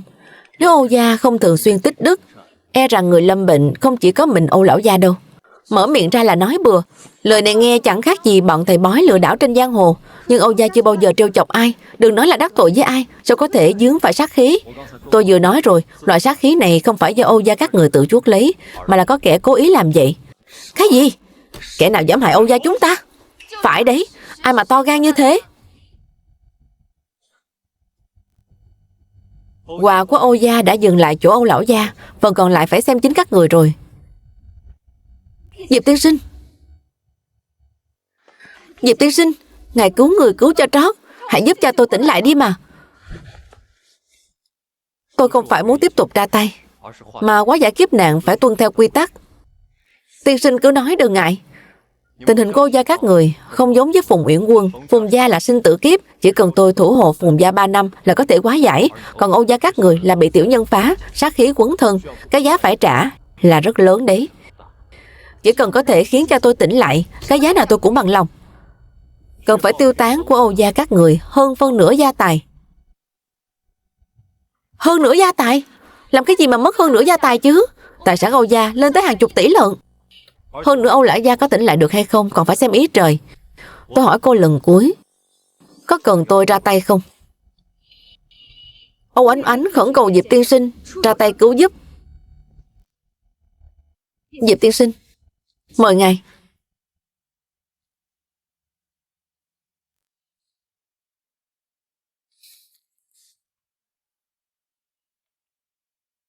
Cũng không biết Diệp tiên sinh đã chọn thiên kim nhà nào.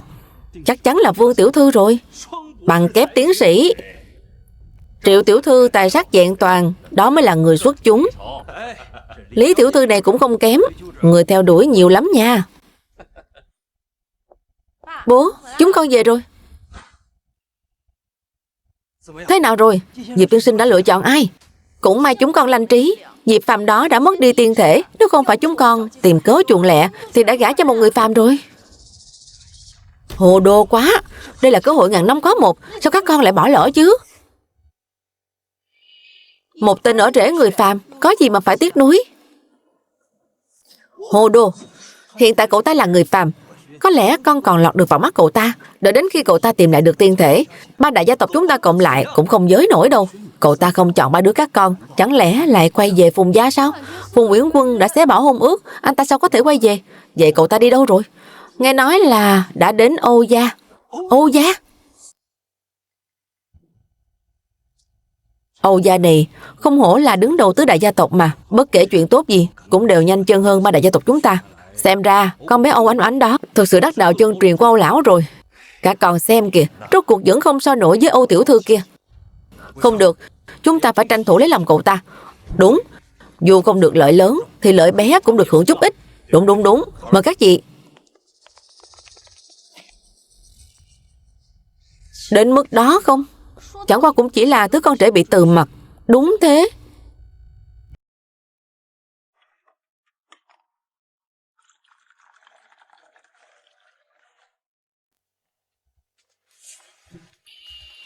Diệp tiên sinh còn chưa lên tiếng, em đừng có làm loạn. Thế nếu hắn ta cả ngày không lên tiếng thì chúng ta phải đứng cả ngày sao? Nói ít thôi. Diệp tiên sinh, chúng tôi đều đã đứng lâu như vậy rồi. Khi nào ngài mới chịu chữa bệnh cho lão gia chúng tôi đây? Không gấp. Dùng bữa trước đã. Dùng bữa? Chúng tôi mời anh đến đây là để chữa bệnh cho lão gia, chứ không phải mời anh đến để ăn cơm. Chẳng lẽ tôi nói sai sao? Nếu Diệp tiên sinh đã đói rồi, Âu quản gia lập tức bảo nhà bếp chuẩn bị thức ăn. Rõ. Khoan đã. Diệp tiên sinh còn điều gì dặn dò? Tôi là người tu hành, chỉ quen uống trà thô, ăn cơm nhạt. Cơm này dùng nước tuyết thiên sơn để vo, phải vo trên 3 lần. Nước tuyết thiên sơn là loại nước khó vận chuyển nhất thế giới ư? Một bình nhỏ đã tốn 30.000 tệ rồi. Trà dùng đại hồng bào từ cây mẹ ở núi Vũ Di, chỉ lấy phần búp non đã ủ trăm năm. Đại hồng bào này có tiền cũng không mua được. Cả Bắc Thành chỉ còn 8 lạng dự trữ thôi. Ngoài ra tôi quen đốt củi sưởi ấm. Các loại gỗ khác ngửi không quen, chỉ dùng gỗ trầm hương thủy đông thôi. Cái đồ nhà quê này, trầm hương là loại gỗ thuộc hàng cổ vật. Anh vậy mà lại dùng để sưởi ấm sao? Phá sản là cái giá lớn nhất mà người phàm chịu được. Nếu muốn hóa giải một cách bình an, chỉ có thể dùng vật chất để bù đắp. Cái này sao gọi là ăn cơm? Đây rõ ràng là đốt tiền mà. Âu gia các người bây giờ hối hận vẫn còn kịp đấy. Những gì Diệp tiên sinh nói cứ thế mà làm. Rõ.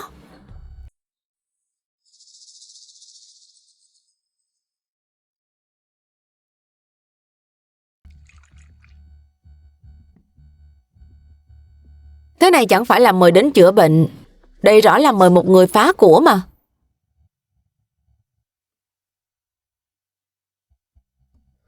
Trà này không cần nữa. Anh lại có ý gì? Không phải chính anh nói chị uống đại hồng bào gốc sao? Bây giờ sao lại không cần nữa? Vừa rồi tôi nói chị uống đại hồng bào gốc, nhưng tôi uống trà, không bao giờ uống chén thứ hai. Tôi không nghe lầm chứ? Chỗ trà trong ấm này ít nhất cũng trị giá hơn 1 triệu tệ. Anh vậy mà chỉ uống một chén thôi sao? Cứ làm theo lời Diệp tiên sinh nói. Chị, mau đi đi.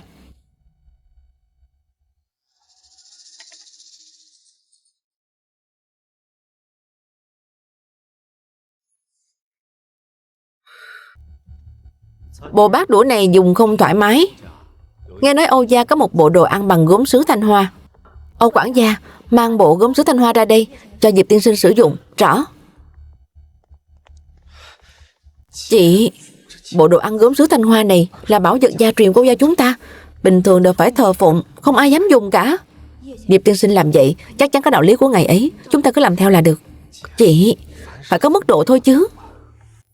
Nói là trà thô cơm nhạt, nhưng bữa ăn này tính ra cũng phải tốn đến cả 100 triệu rồi. Diệp tiên sinh không phải người phàm. Bản lĩnh của ngày ấy không phải thứ chúng ta có thể thấy được. Bản lĩnh? Tôi khinh. Bản lĩnh thì chưa thấy đâu, mà tiền thì đã tốn không ít rồi. Không phải em có ý với chị đâu chị chồng. Chị tình nguyện tốn tiền cho cái gã đó thì đó là việc của chị, nhưng đừng tiêu luôn cả phần của hai vợ chồng em đấy. Được rồi, nết vài câu đi. Tiểu thư, không xong rồi. Ba đại gia tộc đang xin cầu kiến ở ngoài. Tôi đã hỏi họ có chuyện gì, nhưng họ nhất quyết không chịu nói, cứ đứng lì ở đại sảnh ấy. Ba con cáo già đó, chỉ cần nhúc nhích là tôi biết họ định làm gì rồi. Họ chắc chắn đã nhận được tin Diệp tiên sinh đang ở Âu gia, nên mới kéo đến để nhằm vào Diệp tiên sinh. Không thể nào, ai mà đi mời một cái ăn không ngồi rồi. Để em đi cho, em không đuổi họ đi được đâu. Chỉ có thể đích thân chị ra ứng phó thôi. Hai người các người phải hầu hạ Diệp tiên sinh cho tốt đấy. Chị cứ yên tâm.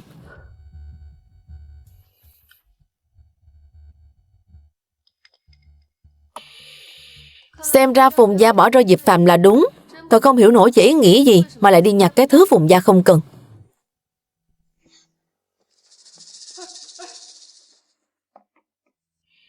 Đừng mà. Đừng lấy, đặt xuống. Hết rồi. Phùng gia mất sạch rồi. Không những tài sản bị đấu giá, mà nợ nần còn chồng chất nữa. Đều tại tôi không tốt. Đều tại tôi không tốt. Mẹ đừng như vậy. Mẹ đừng tự đánh mình mà. Nếu ban đầu tôi chịu nghe lời cậu ta thì đâu đến mức lâm vào cảnh ngộ như này. Mẹ đừng nói vậy. Đều tại tôi có mắt như mù, không thấy được cái tốt của Diệp Phàm. Bây giờ nhà mất rồi, lão thái cũng mất rồi, Phùng Uyển Quân trở thành người thực vật rồi. Tôi thà chết đi cho xong. Mẹ. Thiện Đức à, ông cũng đưa tôi đi cùng đi. Tôi không muốn sống nữa. Mẹ, mọi chuyện rồi sẽ tốt lên thôi mà. Mẹ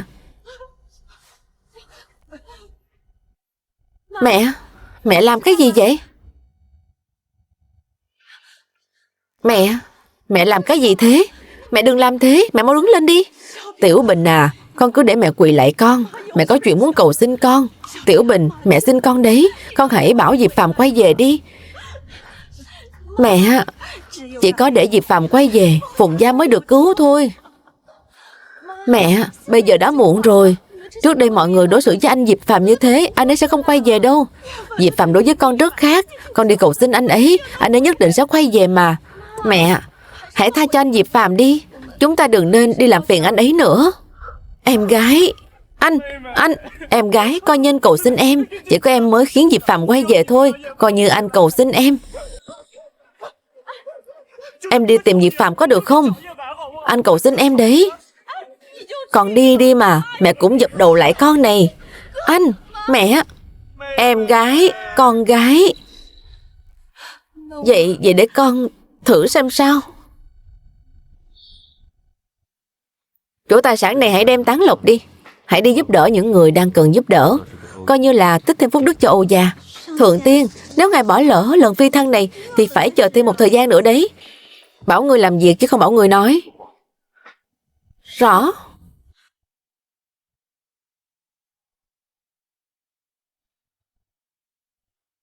Lại dùng đũa vàng, lại là tơ tằm thiên tầm. Diệp Phàm này thực sự coi cổ vật là đồ dùng một lần đấy à? Thiếu gia, Diệp tiên sinh nói cần đưa thêm 2 bộ báo đũa vào nữa. Cái gì? Còn nữa sao? Không phải vừa nãy đã đưa 2 bộ vào rồi sao? Diệp tiên sinh nói đồ dùng một lần là bỏ, lần nào cũng yêu cầu dùng bộ mới. Nhưng đó toàn là cổ vật cả mà. Tôi biết đi đâu tìm nhiều thứ như vậy cho hắn đây. Cái gã Diệp Phàm giả thần giả quỷ này thật sự coi cổ vật là đồ dùng một lần để xài đấy à? Em định làm gì vậy?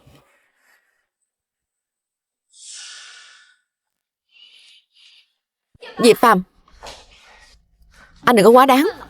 Tiền anh đốt cho bữa ăn này không đến 100 tỷ thì cũng phải vài tỷ rồi. Em định làm gì thế? Chị anh đã dặn rồi, yêu cầu của Diệp tiên sinh đều phải được đáp ứng. Thế nếu hắn muốn mạng của anh cũng đáp ứng sao? Bữa ăn này của hắn đã tiêu tốn gần 100 tỷ rồi. Cứ thế này mãi, gia sản Âu gia liệu có còn không? Phần của chị anh không cần, đó là việc của chị ấy. Nhưng phần của anh không thể để người ngoài tiêu tán hết được. Em là vợ anh, em không hại anh đâu. Anh nhìn bộ dạng hắn thế kia, giống người có bản lĩnh cứu bố không? Diệp tiên sinh, Âu gia tôi tuyệt đối có thành ý, nhưng vẫn xin ngài ra tay chữa trị căn bệnh lạ của cha tôi. Không gấp, bây giờ vẫn chưa đến lúc. Tất nhiên là chưa đến lúc rồi. Vừa ăn vừa lấy chắc là vẫn chưa thấy đủ hả? Mấy bộ bát đũa kia mồm thì nói là dùng một lần rồi bỏ, thực chất là lén giấu đi để chuẩn bị đem bán chứ gì. Trước đây tôi đã nói rồi, muốn hóa giải kiếp nạn của Âu gia cần phải trả cái giá rất lớn. Nếu các người không tình nguyện, tôi có thể rời đi ngay lập tức, không làm phiền các người nữa. Diệp tiên sinh, tôi không có ý đó.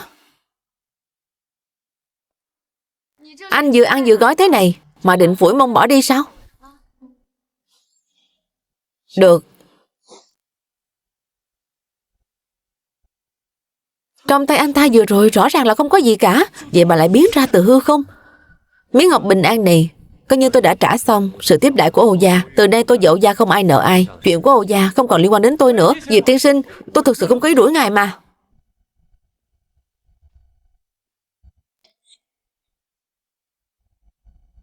Đều là lỗi của tôi. Đều tại tôi quá nóng lòng cứu cha mình nên mới lỡ lời đắc tội với Diệp tiên sinh. Bệnh của cha anh có phải mỗi lần uống thuốc điều trị thì có hiệu quả, nhưng không lâu sau lại tái phát phải không? Sao ngài biết được? Mỗi lần cha tôi điều trị xong đều sẽ khỏe lại, nhưng chỉ vài phút sau là lại đổ bệnh như cũ. Thầy bao nhiêu danh y cũng vô dụng. Đó là bởi vì sát khí của Âu gia vẫn luôn còn đó. Sát khí không trừ, dù có điều trị bao nhiêu lần cũng không giải quyết được gì. Trên miếng ngọc bình an này có một chút tiên khí của tôi, chỉ cần đeo nó vào là có thể giữ mạng cho Âu lão gia. Diệp tiên sinh, Ngài thực sự không thể đi mà. Không cần giữ tôi lại đâu. Có lẽ duyên phận của tôi và Âu gia đến đây là chấm dứt rồi.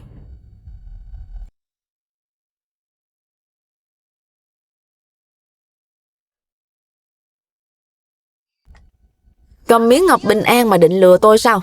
Anh nghĩ đẹp quá nhỉ? Hôm nay nếu không đưa ra được bảo vật đáng tiền thì đừng hòng rời khỏi phòng nửa bước. Tôi nếu đã muốn đi, không ai có thể cản được.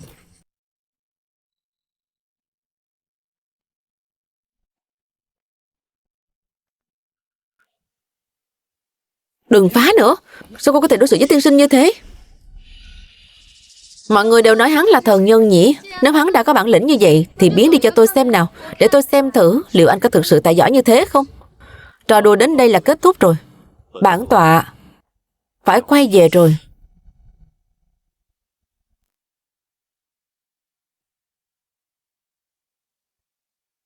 Hắn vừa mới biến mất rồi phải không? Diệp tiên sinh đúng là thần tiên. Xong rồi, tôi đã để Diệp tiên sinh đi mất. Tôi đúng là tội nhân của Âu gia. Tôi đã hại chết cha mình rồi. Hôm nay ở đây chỉ có hai chúng ta thôi. Chúng ta muốn nói thế nào mà chẳng được.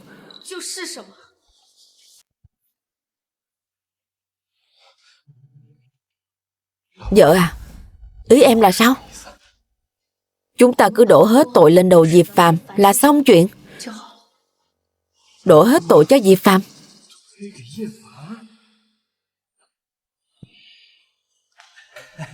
Âu tiểu thư đã lâu không gặp, thật sự là ngày càng xinh đẹp rồi.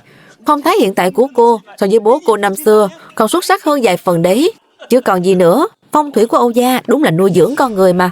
Không biết mấy vị thúc bá đến Âu gia là có chuyện gì vậy? Nói gì vậy chứ? Không lẽ không có việc gì thì chúng tôi không được đến đây ngồi chơi sao? Các thúc bá không cần phải dòng do đâu. Diệp Phàm hiện là khách quý của Âu gia tôi rồi. Tôi sẽ không nhường đâu. Ai bảo chúng tôi đến đây là để tranh Diệp tiên sinh chứ?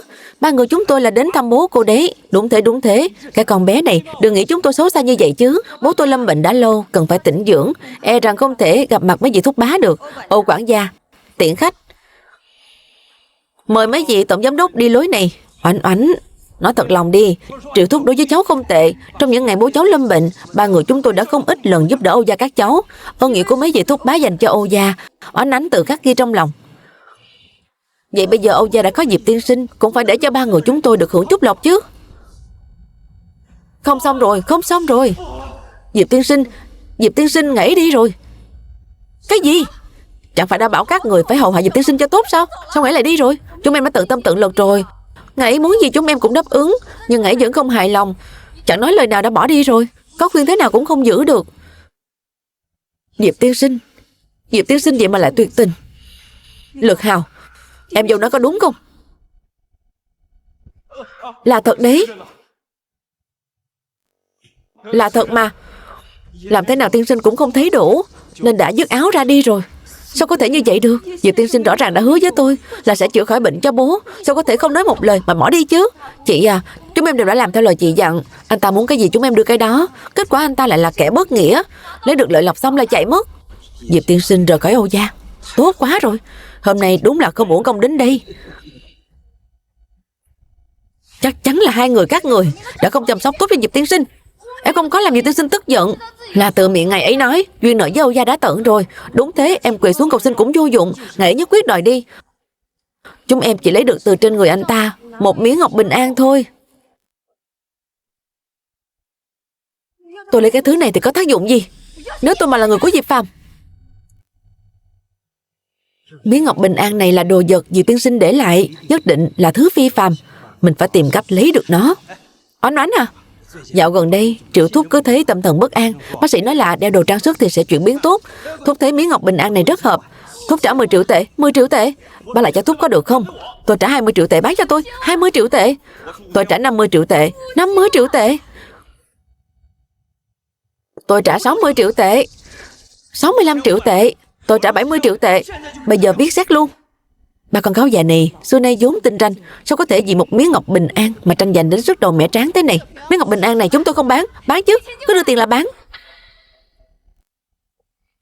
Diệp tiên sinh nói đây là thứ có thể giữ mạng, sao có thể bán chứ?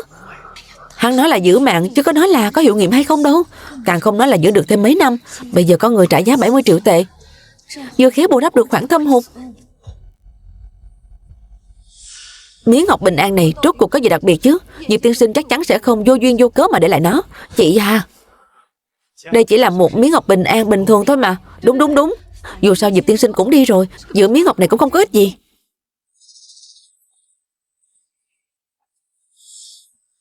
Ai đến trước lấy trước. Bây giờ nó là của tôi rồi. Đừng đi chứ, ông An Giang nhé. Khó khăn lắm mới tán được số tiền âm đức, cuối cùng vẫn tụ lại như cũ. Chỉ khổ cho Âu lão già.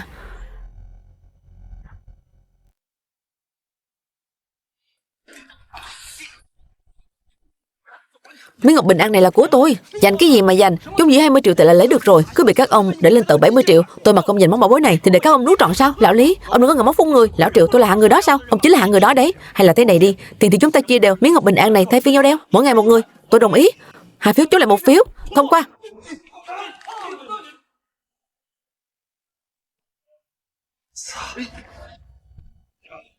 Vừa lòng chưa?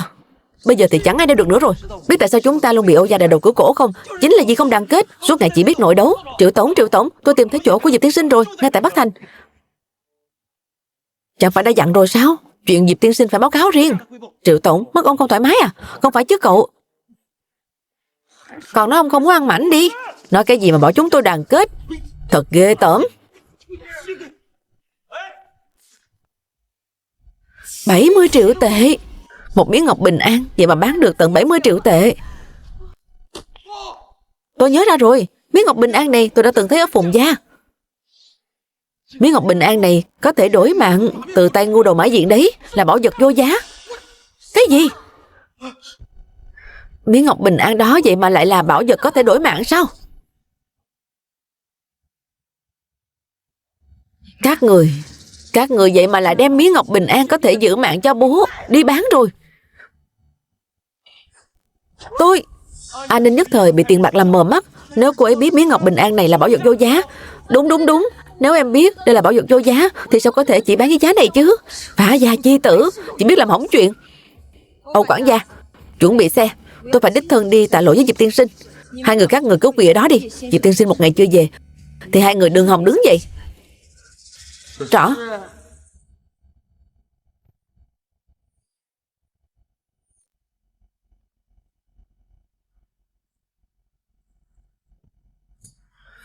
Thượng tiên đã 5 lần 7 lượt vì Trần gian mà trì hoãn việc thăng tiên. Đến nay ngay cả đệ tử cũng sắp được phi thăng trước ngài rồi.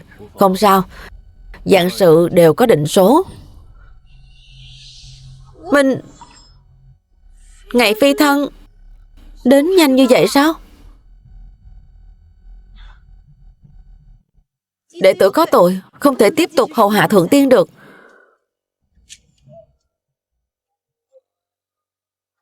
Cứ yên tâm mà đi, sẽ sớm có người hầu hạ mới đến thôi.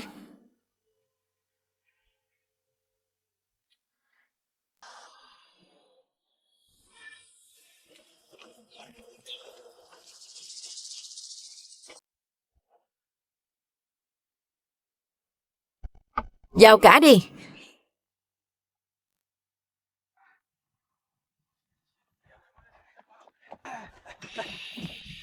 Gia chủ Triệu gia bái kiến Diệp tiên sinh. Gia chủ Lý gia bái kiến Diệp tiên sinh. Vương gia cũng bái kiến. Nói đi, đến tận cửa là có chuyện gì? Nghe danh Diệp tiên sinh đã hủy bỏ hôn ước với Phùng gia, Triệu gia đặc biệt đến đây cầu thân, nguyện gả con gái rượu cho Diệp tiên sinh. Lý gia cũng nguyện gả con gái. Của hồi môn 300 triệu, cộng thêm 3 căn biệt thự sang trọng. Vương gia cũng sẵn lòng gả con gái kèm theo của hồi môn.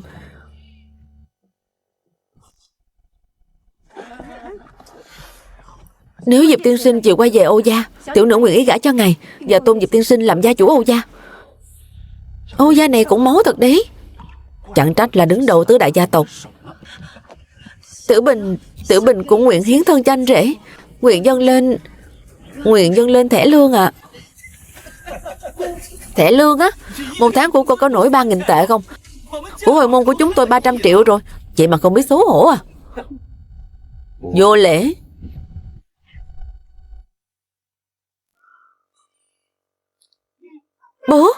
Bố sao vậy? Không ngờ đại gia tộc ở Bắc Thành các người lại dung tục đến thế, dùng tiền bạc để đo lường tấm lòng. Các người cười cô ấy lương 3.000 tệ là ít, nhưng đâu biết tấm lòng của cô ấy chân thành hơn các người vạn lần. Diệp tiên sinh dạy bảo rất phải. Phùng gia đối xử với cô tệ như thế, tại sao cô lại 5 lần 7 lượt xin giúp họ? Tuy tôi không phải con ruột của Phùng gia, nhưng Phùng gia cũng đã nuôi dưỡng tôi. Ơn nuôi dưỡng không thể quên được. Hơn nữa, biết ơn báo đáp luôn là điều anh rể đã dạy bảo tôi. Khí số của Phùng gia đã tận, muốn giàu sang phú quý là điều không thể. Nếu sau này hành thiện tích đức, biết đâu vẫn có thể sống tạm qua ngày. Miếng ngọc bình an này tôi giao cho cô lựa chọn. Cô có thể dùng nó để cứu mạng Phùng Uyển Quân, nhưng về sau cô ấy phải sống nghèo khổ. Cô cũng có thể giữ lại cho mình, để thoát khỏi giận rủi của Phùng gia. Quãng đời còn lại sẽ thuận buồm xuôi gió.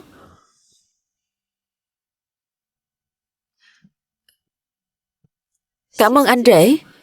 Đây là lần cuối cùng. Tiểu Bình làm phiền thượng tiên.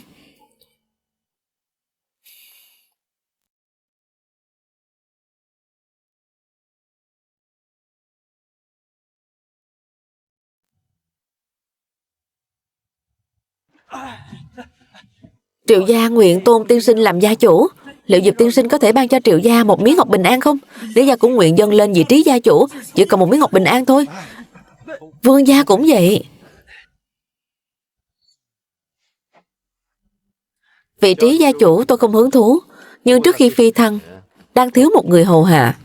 Hiểu rồi. Con gái tôi đặc biệt thích hợp để hầu hạ. Còn không mau rót trà cho Diệp tiên sinh đi.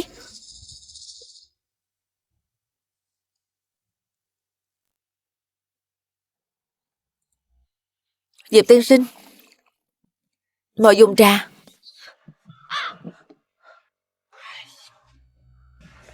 Để tôi làm cho.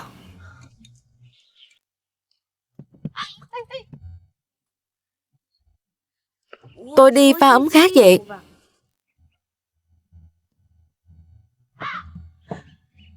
Đúng là bình thường nuông chiều quá rồi, đến lúc quan trọng chẳng được việc gì cả. Thế này mà là hầu hạ người ta sao? Rõ là bắt người ta hầu hạ mình thì có. Tiểu thư, nếu cô đi làm người hầu, vậy Âu gia tính sao đây? Bố tỉnh lại là quan trọng nhất, không bàn đến chuyện khác được nữa. Âu Ánh Ánh tình nguyện ở lại hầu hạ Diệp tiên sinh, khẩn cầu ngài cho một cơ hội. Diệp tiên sinh, ngài đã cho Phùng gia và Âu gia cơ hội rồi, giờ phải đến lượt Triệu gia chứ, phải đến lượt Lý gia chúng tôi rồi. Vương gia nữa. Cả 4 nhà đều có cơ hội, còn về việc giữ lại ai, phải xem biểu hiện của các người. Cảm ơn tiên sinh. Ông về trước đi, nếu bố có tình hình gì lập tức báo cáo với tôi. Rõ, thưa tiểu thư. Bố cũng thấy rồi đấy. Con không biết hầu hạ người khác. Ai bắt con thực sự hầu hạ hắn đâu. Con phải nắm bắt cơ hội để tiến thêm bước nữa với Diệp tiên sinh. Như vậy sau này Triệu gia sẽ phất lên như diều gặp gió, trở thành gia tộc đứng đầu Bắc Thành. Bố yên tâm đi, về sự nghiệp con có thể không bằng Âu Ánh Ánh kia, nhưng về khoản nắm thấp đàn ông con rất sành sỏi.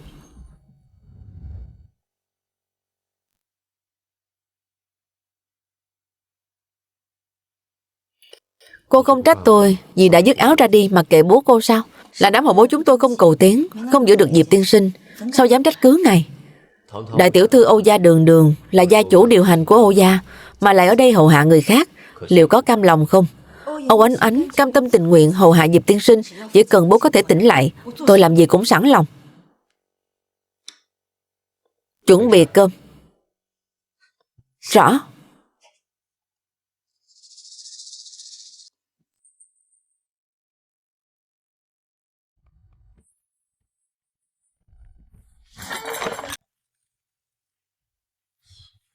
Thật là ngại quá. Thật là ngại quá. Cô có ý gì đây? Diệp tiên sinh chỉ định tôi chuẩn bị mà. Thế sao? Vậy bữa tối của cô đâu? Thế cô còn không mau tranh thủ thời gian đi chuẩn bị một phần khác đi.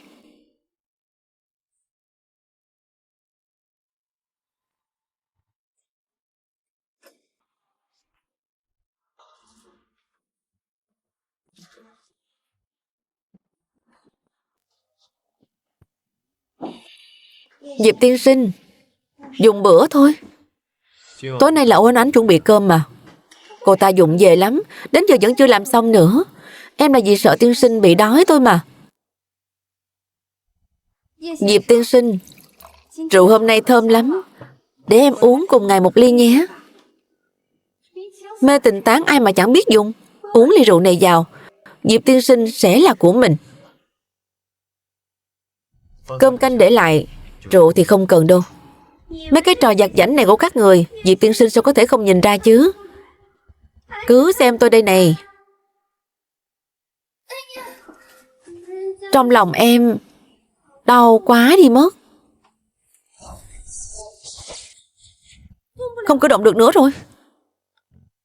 Cái bệnh này của cô ấy à, gọi là gánh nặng trước ngực quá tải đấy.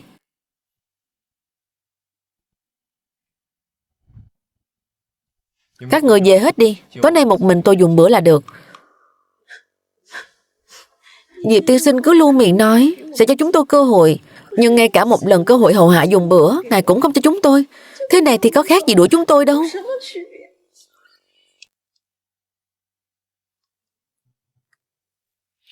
Được rồi, vậy tối nay các người ở lại đi.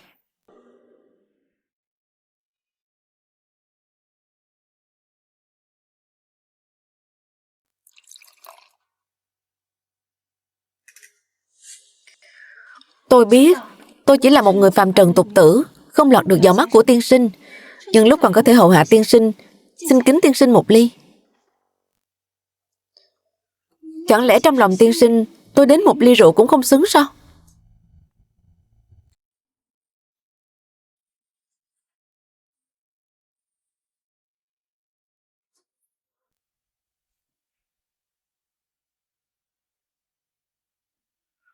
Tiên sinh buồn ngủ rồi, để tôi dìu tiên sinh đi nghỉ ngơi. Không cần.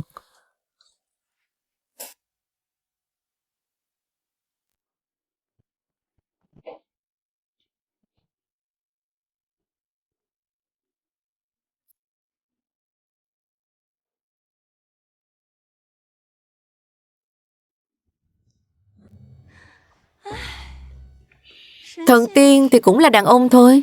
Đã là đàn ông thì không ai mình không nắm thóp được.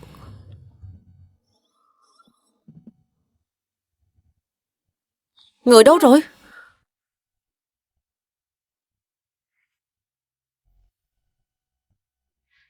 Bốn người sao lại ngủ chung một giường thế? Tối qua tiên sinh ngủ ở thư phòng rồi. Sao có thể chứ? Đêm qua rõ ràng hắn đã uống mê hồn tán mình bỏ mà.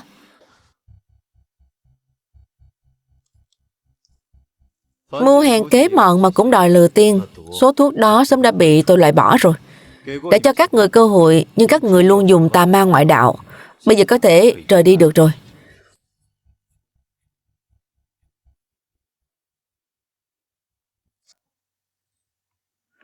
Vậy Diệp tiên sinh, tôi có thể làm người hầu của ngài không?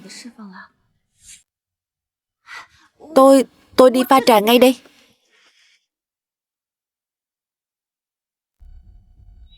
Đại tiểu thư Âu gia đường đường chính chính, vậy mà lại sa cơ đến mức đi làm tỳ nữ. Âu Ánh Ánh à, Âu Ánh Ánh, nếu ban đầu cô chịu theo tôi thì đâu đến nỗi thảm hại đến mức phải đi làm nô tỳ cho kẻ khác chứ.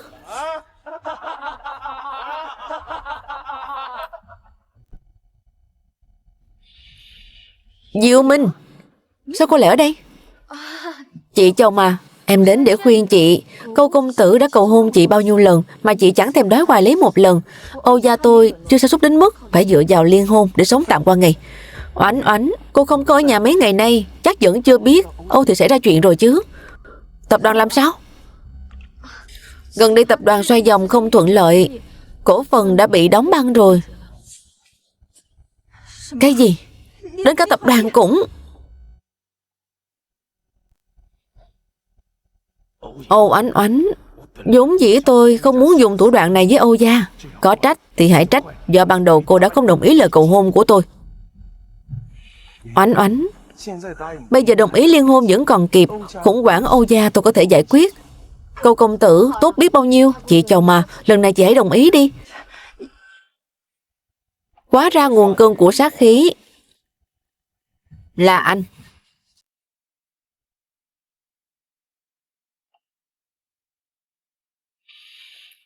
Sát khí quấn thân, lấy sát làm tài. Số tiền anh kiếm được đúng là phi nghĩa. Không sai, cô gia chúng tôi chính là phất lên nhờ tiền phi nghĩa, chính là giàu sổi đấy. Anh có ghen tị cũng chẳng được đâu. Oánh Oánh, chỉ cần cô đồng ý liên hôn với tôi, chuyện của Âu Thị tập đoàn các người tôi đều có thể dùng tiền để giải quyết. Tiếc là các người không giữ được tiền tài, nên mới phải trăm phương nghìn kế để liên hôn với Âu gia. Anh... Nhưng Âu gia nền tảng thâm sâu, không coi trọng hạng giàu sổi như anh đâu, cho nên anh mới dùng thủ đoạn đê tiện để sát khí ám vào Âu gia. Sát khí của Âu gia là do anh gây ra. Cái này chính là vật dẫn. Hóa ra là em. Em thực sự không biết mà. Cô ta không phải là xấu, mà là ngu xuẩn. Đến việc bị nhiễm sát khí cũng không biết. Biết thì đã sao chứ. Bây giờ Âu gia đã sa sút. Cả Bắc Thành này chỉ có tôi mới cứu được. Cho dù Âu gia có phá sản, tôi cũng tuyệt đối không cầu xin anh. Cô công tử, Diệp Phàm này anh phải cẩn thận một chút. Hắn không phải hạng người tầm thường đâu. Diệp Phàm cái gì chứ? Dám giành người phụ nữ của tôi sẽ xử hắn. Hôm nay tôi nhất định phải cưới bằng được. Ai dám cản, người đó xong đời. Diệp tiên sinh, ngài mau đi đi. Đây là việc riêng của nhà tôi không muốn liên lụy đến ngài. Âu Ánh Ánh là người hầu của tôi. Hôm nay không ai được động vào cô ấy. Các người còn đứng đây đó làm gì? Xử tên họ Diệp này cho tôi. Quỳ xuống.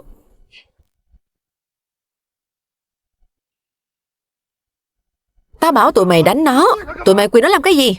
Tôi cũng không biết tại sao nữa. Cơ thể không kiểm soát được. Cứ thế mà quỳ xuống thôi.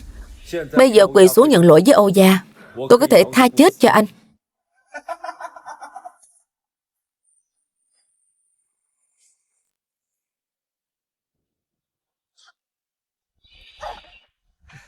Cảm giác đau đớn này sao lại giống y hệt bố mình thế này? Tôi làm nhiều việc như vậy là để nuốt trọn tài sản của Âu gia. Nếu tôi đã không có được thì cũng đừng hòng ai có được. Trăng chó à? Hóa ra là Thực Nguyệt Thiên Cổ chuyển thế. Vừa khéo. Vậy để tôi thay trời hành đạo, thu phục yêu ma nhà anh.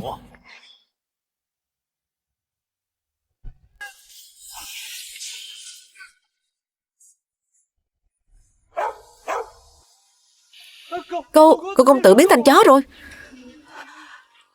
Cô công tử thực sự biến thành chó rồi. Diệp Phàm này đúng là thần tiên thật rồi.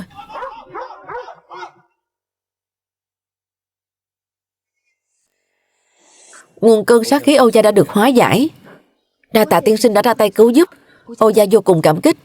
Cô về đi, Âu lão gia sẽ sớm tỉnh lại thôi.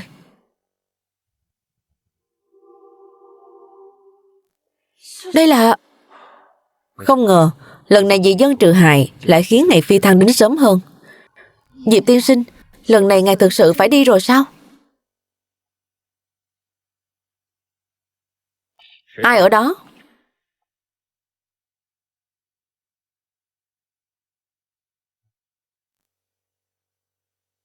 Anh đừng hiểu lầm, tôi không phải đến để đeo bám anh đâu. Tôi đến để cảm ơn.